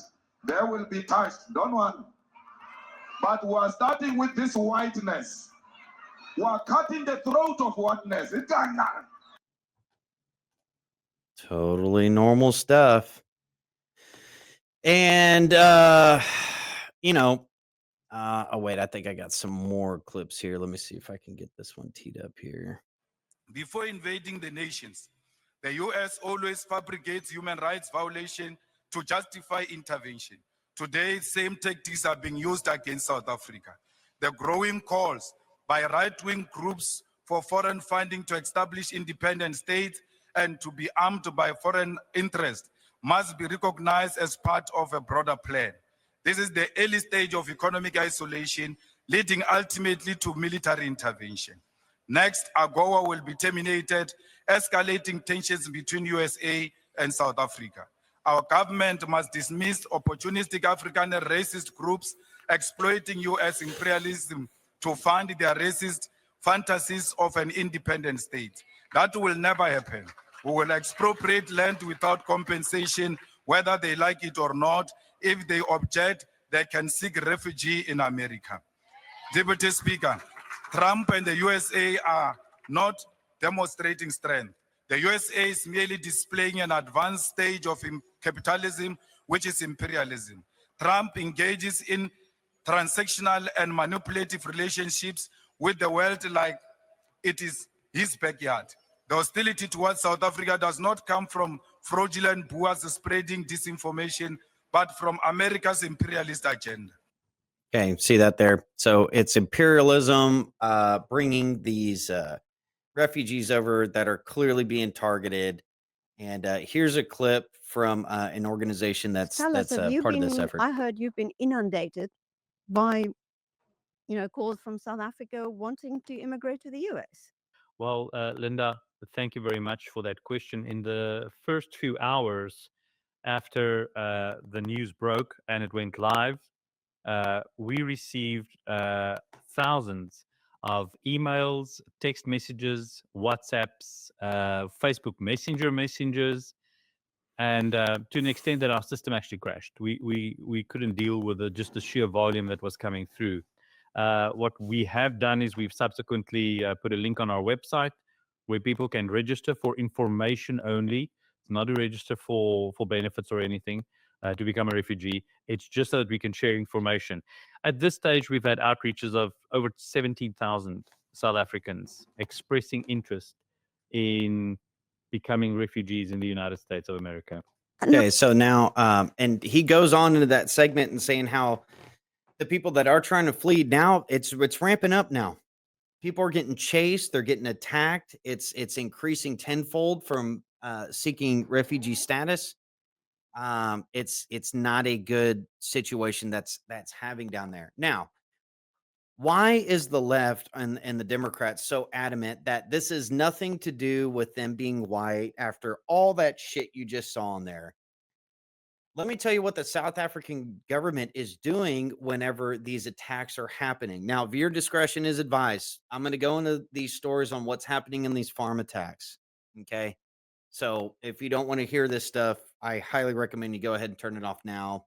We'll tune in next week. Maybe we won't be covering some of this stuff, but these stories are awful, guys. I'm just warning you now. This took a lot out of me to just even put these articles together. The South African government is on this bent where basically ever since the apartheid ended and these groups started gaining traction, here's what some of the groups do before these attacks. They like to go to these witch doctors in their communities and they get a blessing and they get potions and they get carved up and to give them strength before they go on these attacks. Once the attack happens, they go to the farms. They're not just robbing them because that's what the South African government is claiming as the main motivation for these attacks. Now, when I go through these stories, you tell me if the main motivation for attacks sound like robbery. We'll go through one of the most famous cases was the Pottinger family. Let me just give an overview to this. Again, listener discretion advised, guys. This is not good stuff. The brutal murder of the Pottinger family on December 1st, 2010 represents one of the most extensively documented and prosecuted farm attacks in South African history. One of the most. This has been going on since the 90s. Okay. Addie Pottinger, his wife Wilna, and their 2-year-old daughter Wilmian were killed during a robbery on their farm near Lindley in the Free State Province. The forensic evidence presented in court painted a horrific picture of systemic torture and violence. Free State pathologist Dr. Robert Book, the first state witness to testify, revealed that Addie Pottinger had sustained 151 stab and laceration wounds across his body. When asked by state prosecutor about his first impressions of the body, Dr. Book stated unequivocally that the deceased was tortured to death. The autopsy revealed 51 head and face wounds, 84 lacerations on the body, of which only 14 had the potential to be fatal. The injuries were inflicted using various implements, including a garden fork, a panja, I think that's a machete over there, a shovel, a sharp knife, and blunt objects such as bricks and stones. The pathologist testified that Pottinger likely died from either blood loss or brain swelling, and that it probably took Pottinger many minutes after the attack to die. Physical evidence at the scene, including a garden fork found in his neck, demonstrating the prolonged and deliberate nature of his torture. The brutality of the attack extended beyond the primary victim, with Wilna found inside the house where she was shot execution style and sustained deep lacerations on her head. Perhaps the most disturbing aspect of the case involved the killing of 2-year-old Wilmian. According to court testimony and case documentations, the attacker grabbed the child as he was running towards where his father lay and threw her into a box head first. She was then taken outside to an outside room where she was shot in the back of the head at close range execution style. Court records indicate the child was killed specifically to prevent her from identifying the attackers. And her body was... Okay, listen to this, all right? Court records indicate the child was killed to prevent her from identifying the attackers. Let's get into a deeper detail of this attack. This is Ernst Rhodes. I highly recommend people go check out his book. But this is the story in its detail. They agreed for me to write the book in the memory of Wilmien Potgieter, who was a 2-year-old girl. So what happened there was the Potgieter family. It was Wilmien, 2 years old, and her father Atti, and her mother Wilna. They came back. It was their wedding anniversary. They came back from town. When they stopped outside the house, they were attacked by 3 attackers. Atti was immediately attacked, and he fought back. But they were armed and he wasn't. So they were armed with, the one was armed with a garden fork, the one with a knife, and the other one with a machete, which is something we call a panga in South Africa. And they were fighting and struggling all around the house. Afterwards, you could literally see, according to the police reports, there was blood stains all around the house as they were fighting. And eventually, Atti collapsed at the back door. He was bleeding there, and then he died. So they stabbed him. The autopsy revealed they stabbed him 151 times in full view of his wife and his 2-year-old little girl who had to witness. The post-mortem and the investigation on the scene found that little Wilmien, who was 2 years old, her feet was covered in her father's blood, and you could literally see her footsteps, her bloodied footsteps around his dead body. And you could see in his blood, there were little footprints as well. So then what happened, after that happened, they took the little girl, they shot her through the head, and they threw her in a box. And they shoved the box into a storage room outside. Then Wilna, now imagine this, she just saw this happening to her husband, then they saw this happening to her 2-year-old girl. They then dragged her into the house. She gave them the keys to the safe. After all of this happened, they asked her for the keys to the safe, I assume afterwards. And then they took the keys, and then they had her kneel, and they shot her executioner style.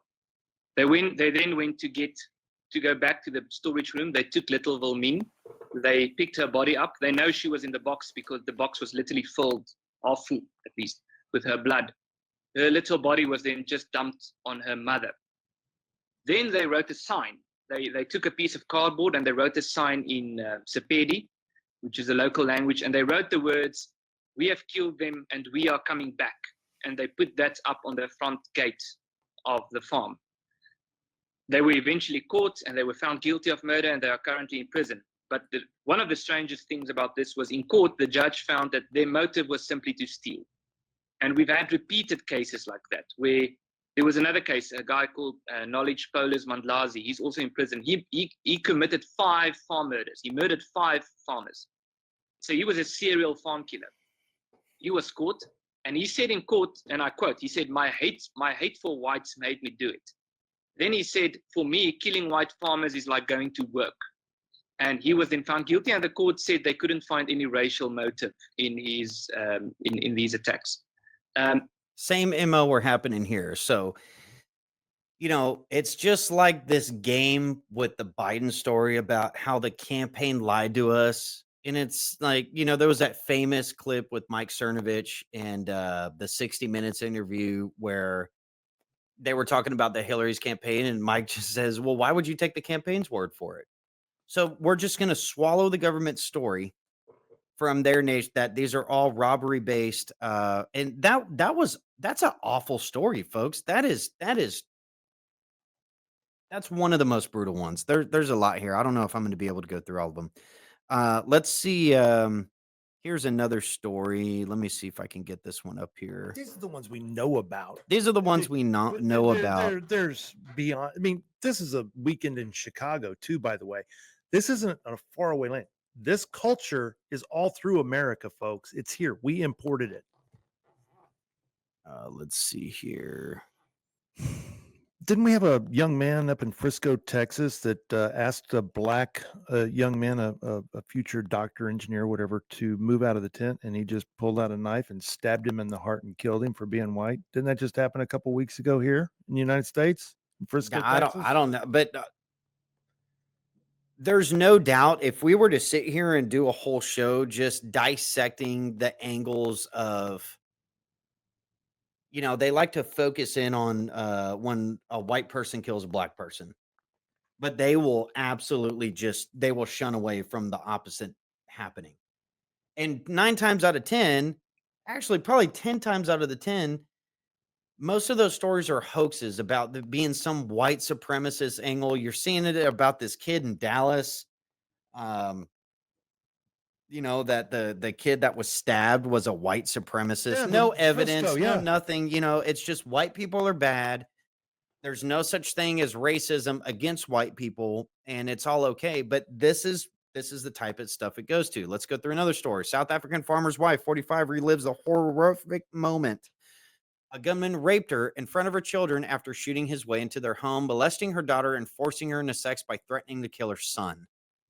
A South African mother was put through a living nightmare by a rapist who held a gun to her children's head and forced her into sex. Nikki, 45, was raped in front of her children by 32-year-old who also sexually molested his victim's daughter after shooting his way into the farmhouse. He also tied the family up, stole their money, and was handed 2 life sentences, a total of 173 years in prison. And of course, the motive they're saying was strictly robbery.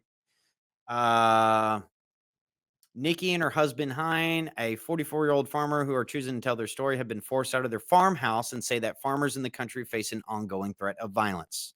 Describing her ordeal, Nikki revealed how her attacker shot her in the bottom as she shielded her children from his bullets. Threatened to shoot off her 15-year-old son's feet unless he raped his mother. The gunman laid Nikki's daughter down beside her and undressed her and tried to rape her. He only agreed not to rape the 13-year-old girl if she watched him rape her mother. Man, this is like the ultimate fear that I have is stuff like this. This is communist. This is pure. This happens in every communist revolution, quote unquote. Simon raped the mother twice and only spared her a third rape as she had lost too much blood to have sex.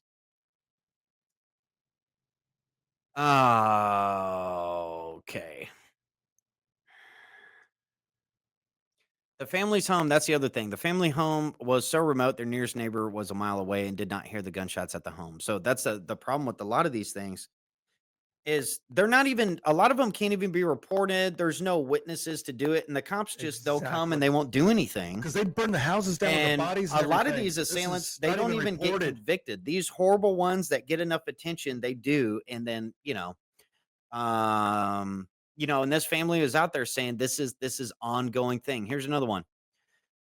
Brutal farm attacks hit close to home. Genital mutilation, torture, rape, theft, and murder among the crimes perpetuated during the farm attacks.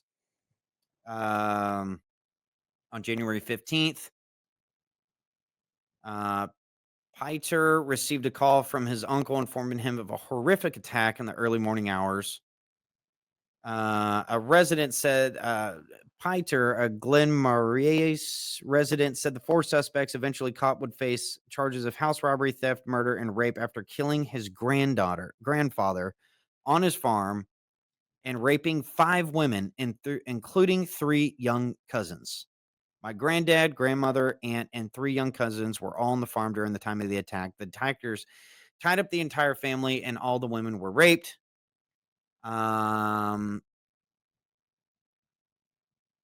Yeah, Peter's grandfather was rushed to the hospital where he died after suffering a heart attack.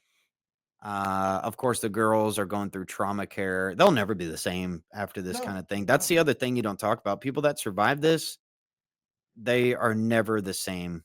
And of course, this was in 2020, and I think the family has since gone out. They basically abandoned their farm, and they're done over there.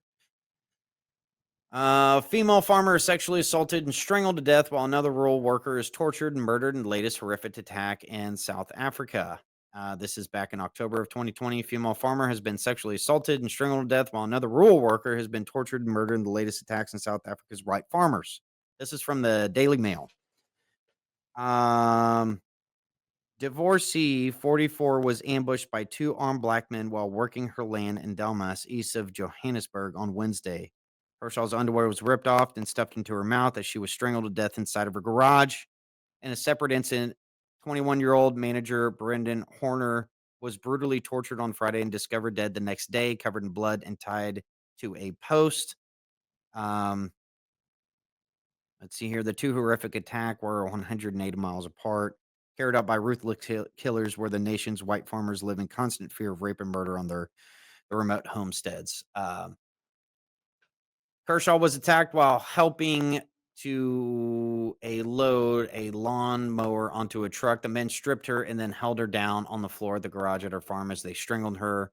Her distraught mother was bludgeoned over the head with a pistol, and she, along with the maid, was restrained as the farm was looted. The 2 men fled the family's white Chevrolet station wagon, but were chased down by neighborhood watch farmers who forced the stolen vehicle off the road. Now, good for them. The neighborhood watch were alerted. So apparently that's another thing that's going on. These farmers are basically taking it upon themselves to do their own patrols and trying to help each other out down there, which is, good on them. There's some people that are trying to make an example because, listen, let me go through some of those other stories before I make my point. Grandmother, 71, dies of shock after she was forced to watch her 3 granddaughters being raped at gunpoint in her home in South Africa. Grandmother died of a suspected heart attack after being held at gunpoint and forced to watch as 3 terrified granddaughters were brutally raped in front of her in South Africa. The grandmother was confronted by an intruder who broke into her home. The attacker locked 3 sisters, ages 19, 22, and 25, into the bathroom. He dragged the women out one at a time and raped them in front of their horrified grandmother. South African police investigating the shock and triple rape believe the trauma of helplessly having to witness each individual ordeal caused her heart to give out.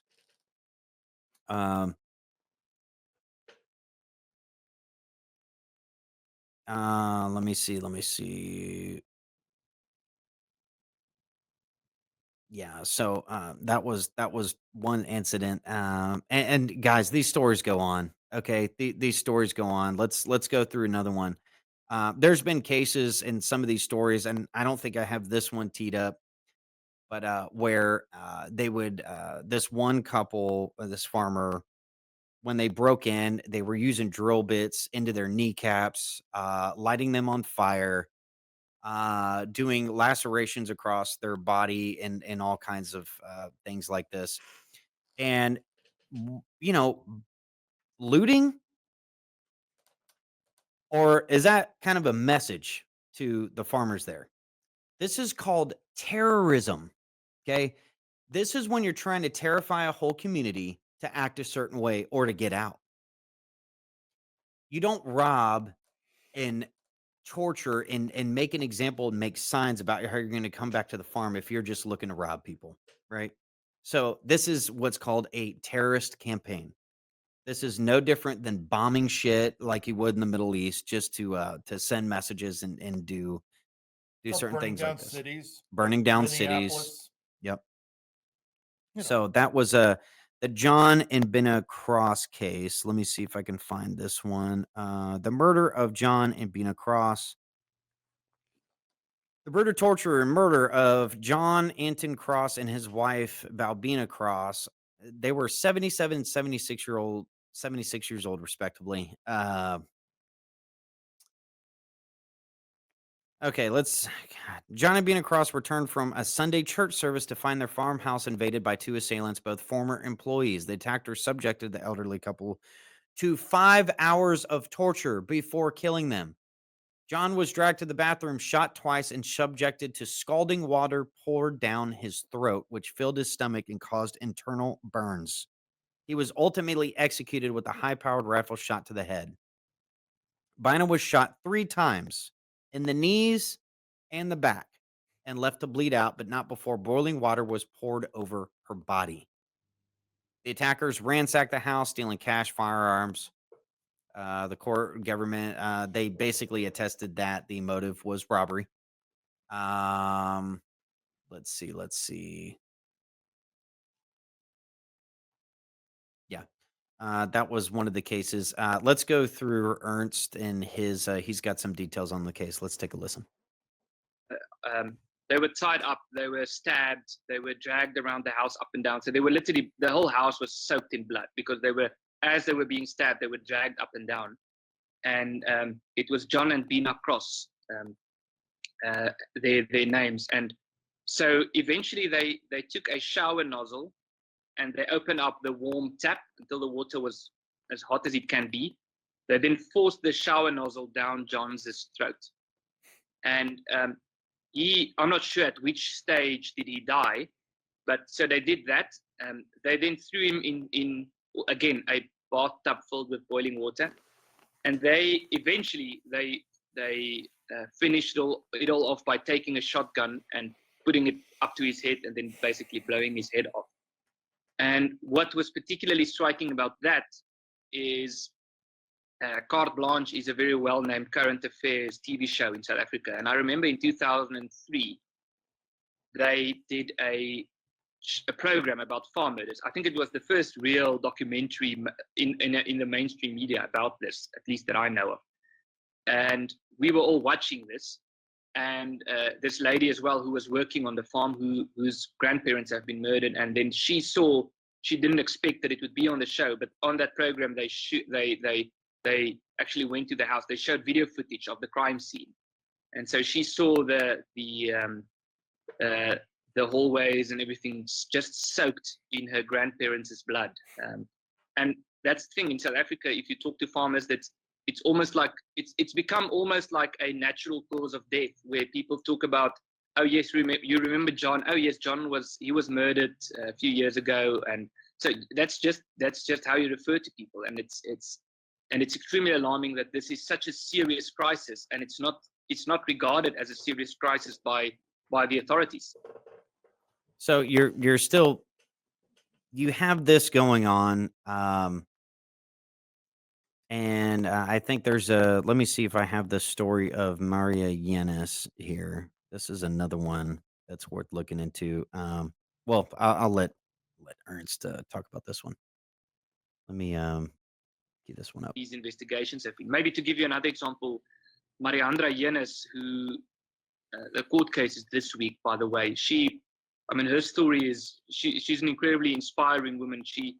What happened there was, maybe if you would allow me just to explain what happened there. Because, Sure. They were attacked in October 2016. So just to tell the story, she's one of the main characters in the book as well. They had 3 children, 3 little girls. 2 of them were basically still babies. The eldest was 6 years old, and she was 36 weeks pregnant. So they had a farmhouse, a 2-story house, and the whole family was watching TV on the second floor, and they fell asleep there in front of the TV. She then carried the youngest 2 downstairs, that she put them in bed, and the eldest one, little Mika, was asleep on a little mattress in front of the TV. So she decided she's going to leave her there. She then went back to sleep, and she woke up sometime during the night, and she thought, no, the first thing was she heard dogs barking.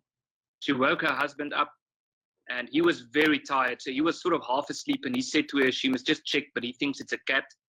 She went out, she checked all the windows. So their house was already locked up like a prison, basically. And she figured the dogs weren't really that frantic, so it probably is just a cat. She could, the one dog was sitting at the front door, and they were barking, but they weren't, you know, as I said, frantic. So she went back to bed. She then was just half asleep, and then she heard another noise, but she wasn't sure if, oh no, she heard something, and she thought it was the youngest or the second youngest coming upstairs to them. And she looked over the railing and she didn't see anything. And then she figured that she knows the house is locked up. She's checked everything. So she went back to sleep. She then heard a noise again. And that was when two people were standing in front of her with a pistol, you know, in her face. She started screaming. So it was her and her husband, Johan, and their little girl, Mika, who were there on the top, the first floor where the attackers were. And her husband, Johan, Johan kept lying on the couch. He wanted to show to them that he's not a threat. So he was sort of lying on his arm like this, and he started talking to them very casually. And he said to them that they can take anything they want. He said to them that they must just not hurt his family. That he indicated where all the valuables are. And he explained everything. And then the one attacker said no, and he pointed to the other attacker and he said, "This man is a killer and we came here to kill you." And then they opened fire. So the first shot was at Mika. So they turned around and they shot the girl, but they missed her. So she was running up and down in the room already by that time, and then they missed. They fired and they missed. They then shot Johan 5 times, close range. They were standing next to him as he was lying on the couch. The first bullet went into his heart, and then they shot him in the arms and legs and the hips and so forth. And then they grabbed Mariandra, and they were arguing with her, and they wanted to pull her downstairs. And she was arguing, and so the little girl, Mika, initially she couldn't run to her mother after the shooting happened because the killers were between her and her mother.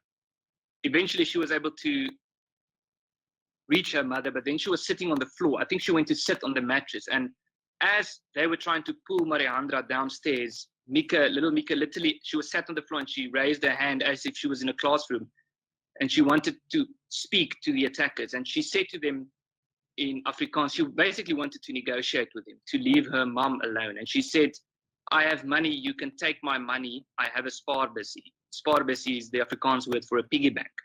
So she wanted to offer her piggy bank so that they can just leave her mom alone. And when Johan heard that, he was still alive. He was then lying on the floor. He was already shot 5 times. 5 times he was shot through the heart. When he heard that, he stood up and he walked towards them. And what they didn't know at the time was the attackers had 1 bullet left. They came there with 7 bullets. The first one went to Mika. They then shot Johan 5 times. Johan walked towards them and he was only able to say 1 word. He said to them, "Please."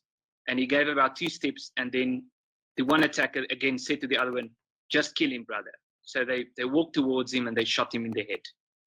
And then, of course, eventually, then they started arguing with Mariandra again. Then all of a sudden, they just casually walked out. They just walked out of the house. They walked downstairs. They opened the lock of the front door from the inside, and they walked out and they disappeared. And of course, you can imagine what's going through Mariandra's head and how she has to deal with this. So fast forward that story to how the matter was investigated. So for example, the investigating officer at one stage walked into, by the way, she was a stay-at-home mom at the time. So she had to get a job. The first job she could find was at a funeral parlor. The funeral company who was burying her husband offered her a job, and she's still working for them. So the investigating officer came and they wanted to discuss the matter, and they had the docket there with the pictures, and they started opening the file in front of her. And she said she was extremely alarmed with the pictures of how her husband was shot, and they started discussing it with her. And at one stage, they kept using these very strict police terms. They spoke about the deceased and the scene and so forth. And she said to the investigating officer, "Please understand, it's not the deceased, it's my husband. He was my husband. He was the father of my children. It's not the residence, it's my house." And she asked him to just please be a little bit more cautious in terms of how they speak with the victims. He then looked at her and he then said to her, I assume you now hate all black people. He, of course, was a black investigating officer.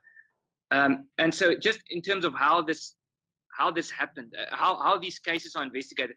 And I have to say, many of these cases are very well investigated. I think there are some police officers who are good and they are doing their job. They really want to make the country a better place. But then there are some, and they tend to be more towards the top. They tend to be more senior, and then especially some on ground level, who seem to be so corrupt that they either don't care about investigating, or there has to be something else. Right. So that's a piece of a story there. That's obviously a pretty awful one. And man, guys, these go on. Chantel Kershaw was ambushed while loading equipment into a Chevrolet. 2 armed men, later identified, stormed the property, force Masuku to remove his trousers and bound his hands with the garment. Kershaw screamed for help before being strangled with the rope, leaving her half naked and lifeless at the scene. Her 65-year-old mother was assaulted with a firearm in a locked room. One of the worst ones I saw, God, I don't even know if I want to talk about this one. Let me see. All right, these are a few more examples. I'm just gonna do it, dude. Bear with me.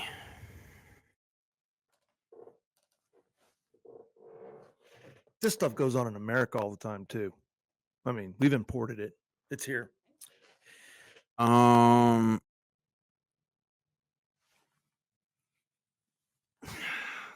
Okay, this one's bad. So this one's of the murder of Alice and Helen Lauder. This was a farm attack. Their forensic evidence presented in court revealed calculated sadism. Alice Lauder sustained 38 stab wounds to her neck, throat, shoulders, face, and hands with deep lacerations infected by scissors, knives, and broken beer bottles. She dies from asphyxiation after inhaling blood from her injuries.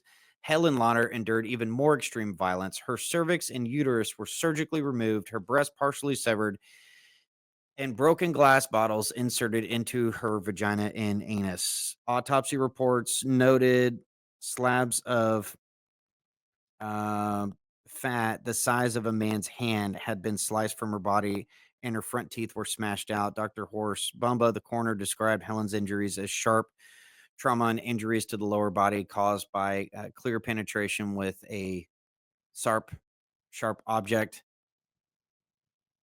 The attackers used the victim's blood, okay, listen to this, to paint the phrase "kill the boar" on the wall behind where they killed him. But it's just a robbery, guys. It's just a robbery. Nothing going on there. There's another one. The forensic evidence from Kayla Meyer revealed a scene of calculated brutality. Kayla Meyer, her mother, Marjolette Meyer, and grandfather Monty and Uncle Kenneth were killed, all using blunt objects, including hammers, spades, and crowbars.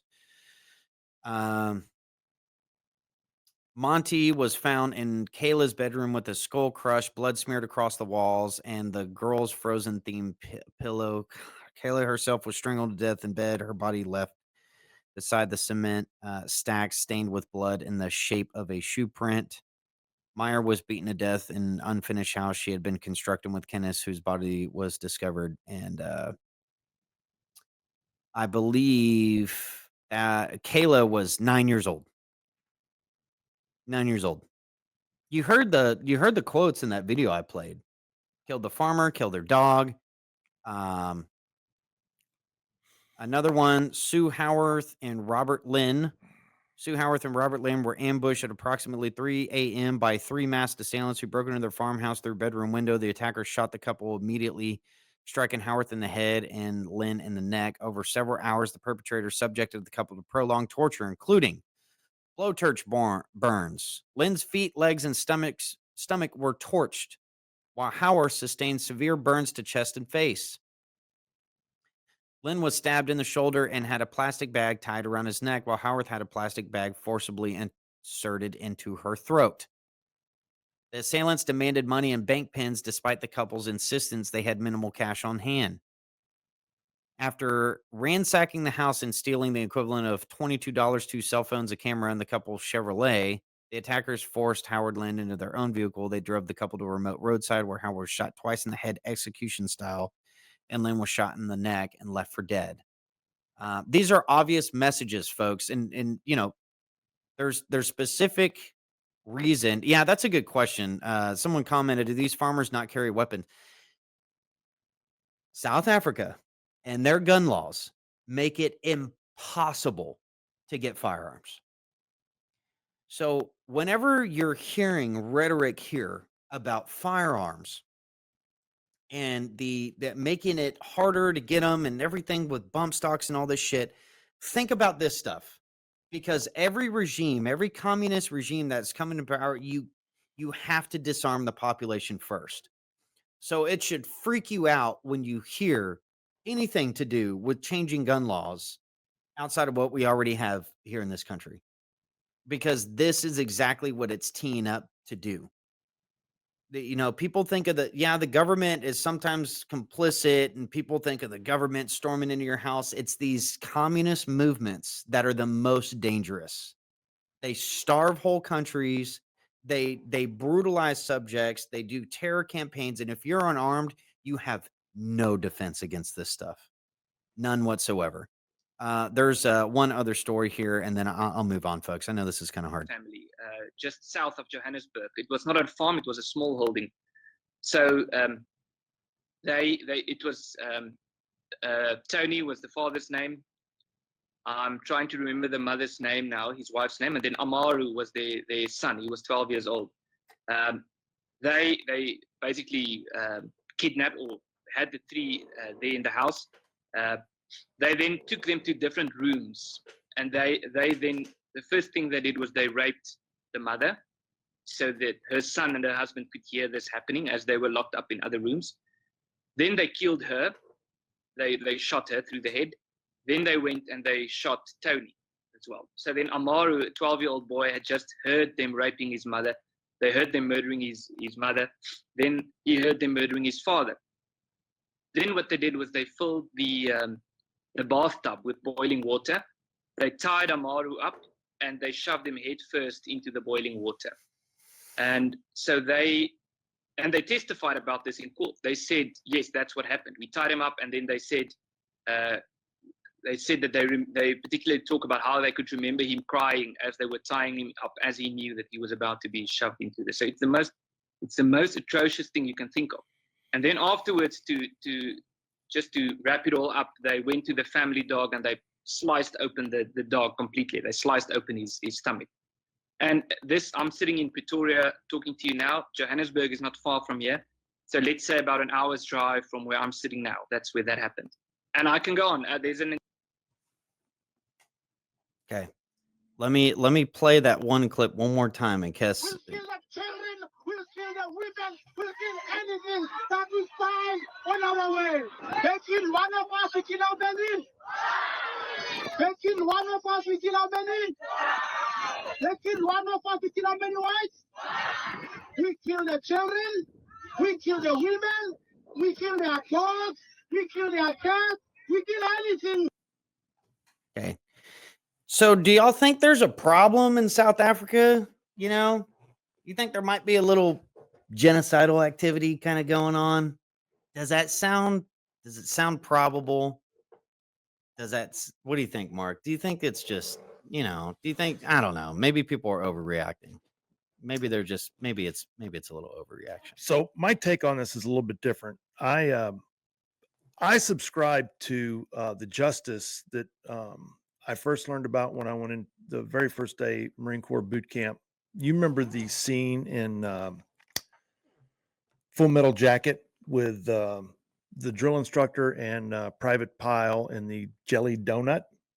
Oh, yes. Okay. Oh, yes. So this was that movie, the boot camp scenes were just incredibly accurate. Anyway, the thing you learned on day one in Marine Corps boot camp was this: you assumed responsibility for everything. So everybody had a foot locker. It was a wooden foot locker, and you had a like we had in high school gym class, a master lock, a combination math. If your foot locker was ever left unsecured, you got the shit beat out of you. Because here's the deal, and this was the thinking. There wouldn't be crime if you wouldn't set yourself up to be a victim. I approach life like this. I no longer, it's almost impossible now for me to feel sorry for victims anymore. I'm just not. And let me tell you why. And I hear these, and these are horrible, and I understand they couldn't get firearms, but they could get knives. They could get machine. I see it here in America. I see people, I see rape victims, I see robbery victims. And yet anybody here can get trained and carry a weapon. Yet I never go anywhere without my pistol. I don't go to the bathroom without I don't check the mail without. I'm not going to be a victim. Not only am I not going to be a victim, I'm looking for an opportunity to rid the world of people like this. If I'm not armed and prepared, I can't take advantage of that opportunity when it's presented. If people took that approach to life, we wouldn't be having this. The reason why we have this is, again, because of weak people who don't take responsibility. Well, if you think about it too, all those people, because it's a mixed culture there in South Africa, just like it is so a here in lot of the America. people voted for those gun restrictions. Well, of course they did. They took Of the course arguments they for it. They want to get along, go along to get along. Because guns are Let's evil and reach they're out gonna over hurt a rainbow you. bridge, and it's not everybody's bad. Like, Unicorns and rainbow the farts. fact of the matter is, the evil's out there. Evil's God everywhere. God gave us free will, and people are choosing to be evil. They are choosing to be desensitized enough where you can slaughter somebody who did nothing to you. Like the whole, when you're listening to these stories, it is the ultimate demonic form of humanity. Raping a mom, executing her, and then dropping a boy in the boiling water head first, and then going and slicing the dog's guts open while you're at it. It's a hate. There's hate, but yet, then you hear this. The phrase "kill the white farmers" means. Yeah, that's a phrase that the ANC, okay. that was a phrase that, was against the anti-apartheid movement. But the ANC, who's ruling the government, the president's government, has disavowed that phrase, has disavowed it in songs. And there's no evidence that white people are being targeted. And there's no evidence that white people are being targeted. And there's no evidence that white people are being targeted. And the majority of Do y'all believe that? Did I do enough to kind of convince you there's some evidence? And then you got these fat, self-hating, dumbass fucking liberals that are out there. Just they're so deranged in anything Trump does that they would just, screw these stories, screw these people. They're just racists that are coming over here. They're just racists that are coming in here. Let's take a look at a video of some of these racists coming over here. What do you notice? What do you notice in these pictures? Welcome to the United States. What are of you seeing? America. A lot of you, I think, are farmers, right? When you have quality seeds, you can put them in foreign soil and they will blossom, they will bloom. And we are excited to welcome you here to our country where we think you will bloom, and we will hopefully allow you to have fulfilling lives for your children, and then when we will benefit alongside you. I'd have any of them. Man, don't fuck it up, people. These are people that are skilled laborers. That they are skilled farmers. They've kept fertile land for hundreds of years. And they're carrying American flags. They're not being dumped over here waving their Mexican flags across California streets. They're not carrying their country's flags over. They're carrying our flag. They're There's a huge difference. And I'm going to show you another shocking video here because some of these policies, these DEI policies, aren't just relegated to farmers. Oh, no. The skilled laborers are being pushed out of the workforce at the same time. This is a old video, folks. Let me show you a video of some of the poor camps. Which are exclusively inhabited by white people. There's no running water here, and no mains drainage either. Lee is one of the few people concerned for their welfare. Hallo. Hoe gaan dit? Kan nie klaar nie, werk julle? Her aid organization has come to the rescue of these newly demoted people. Not long ago, the 300 residents of this township were perfectly integrated into society. Hoe gaan dit? They were laborers, employees, and craftspeople. Well, you ain't gonna believe it. I'm a qualified cabinet maker. And I went to a firm. Their words to me was, sorry, Mr. Kutsia, you are white. You haven't got a job. In South Africa, law states that from now on, companies must hire people of color as a priority. The consequence is that, just like Andre and his wife, many white people have found themselves without jobs. In this country, where benefits are practically non-existent, the downfall is brutal. The couple live in this corrugated iron house with a clay floor and struggle to have enough to eat.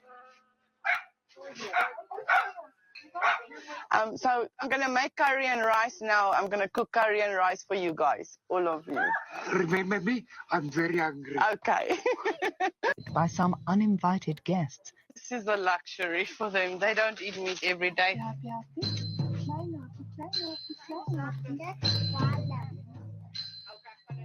Jaden is going for his third plate now. He wants more. Yeah.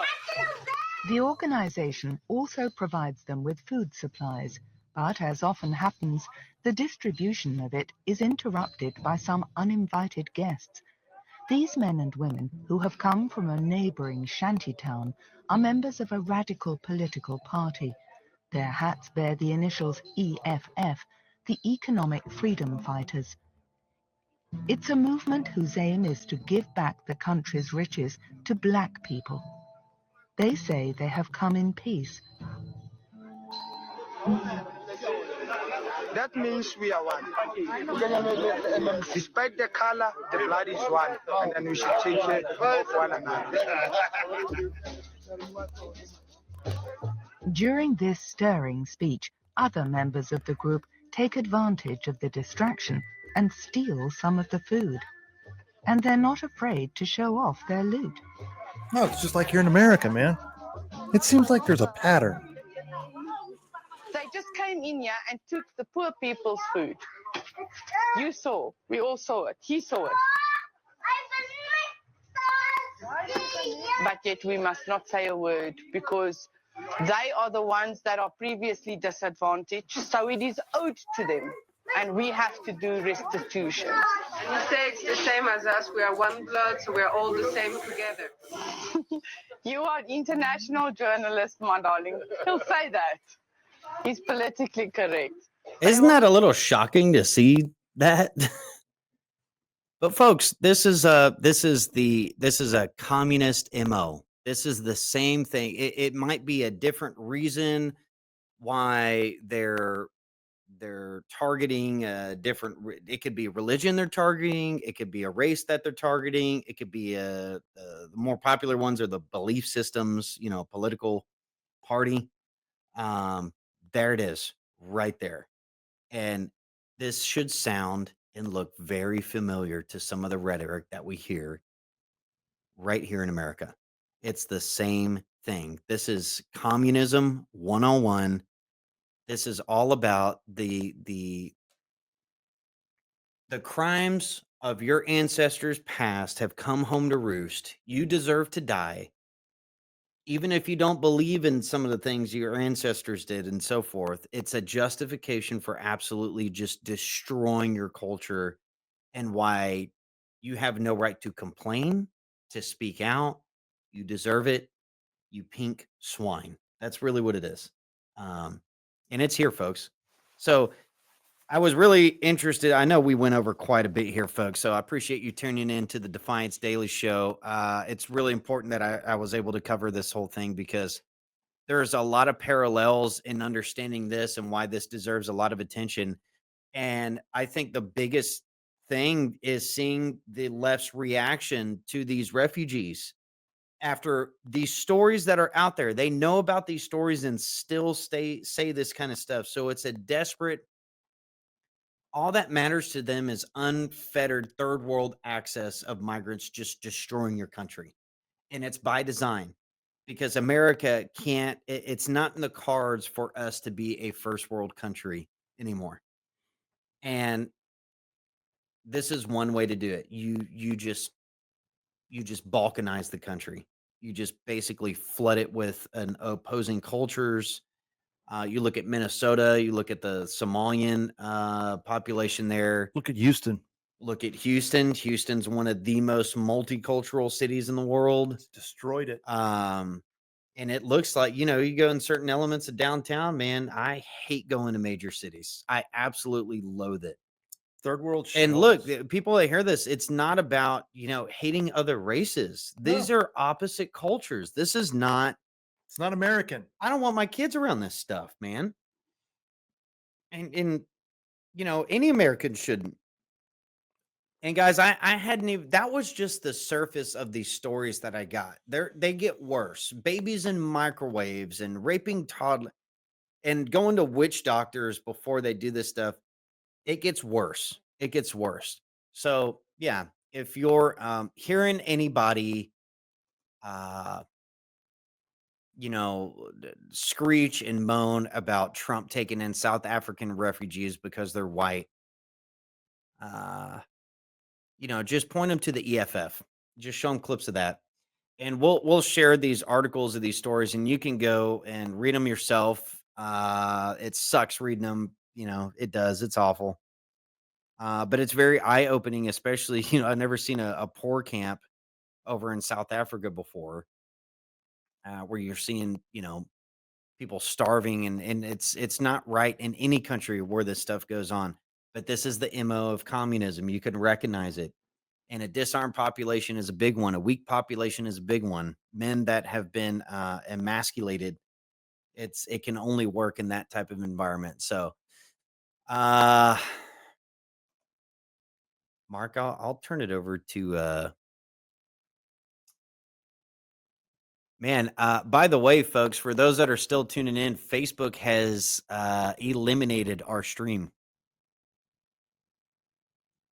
So if you're wherever you're watching, yeah, they bro, look at that. They took us down. Like for copyright or what? I don't know. Were we being racist?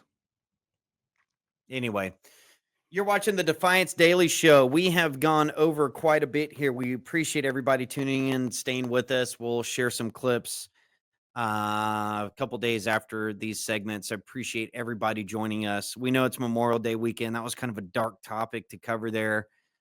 But maybe we'll put out a video on Memorial Day, right? Commemorating the holiday there. But you're watching the Defiance Daily Show. It's important to stay in tune, stay in touch. Go visit defiancepress.com. Check out our authors, check out our books. It's really important you support them and you continue doing that. And of course, none of this is possible without your support. And of course, none of this is possible without the man who built this. That's my pops, David Thomas Roberts, and Mama Rose Roberts. Pops, I love you. I miss you. It's crazy. It's just crazy you're gone, man. It's just crazy you're gone. We did a special thing at the state capitol. He was commemorated on the House floor. That's right. How did that go?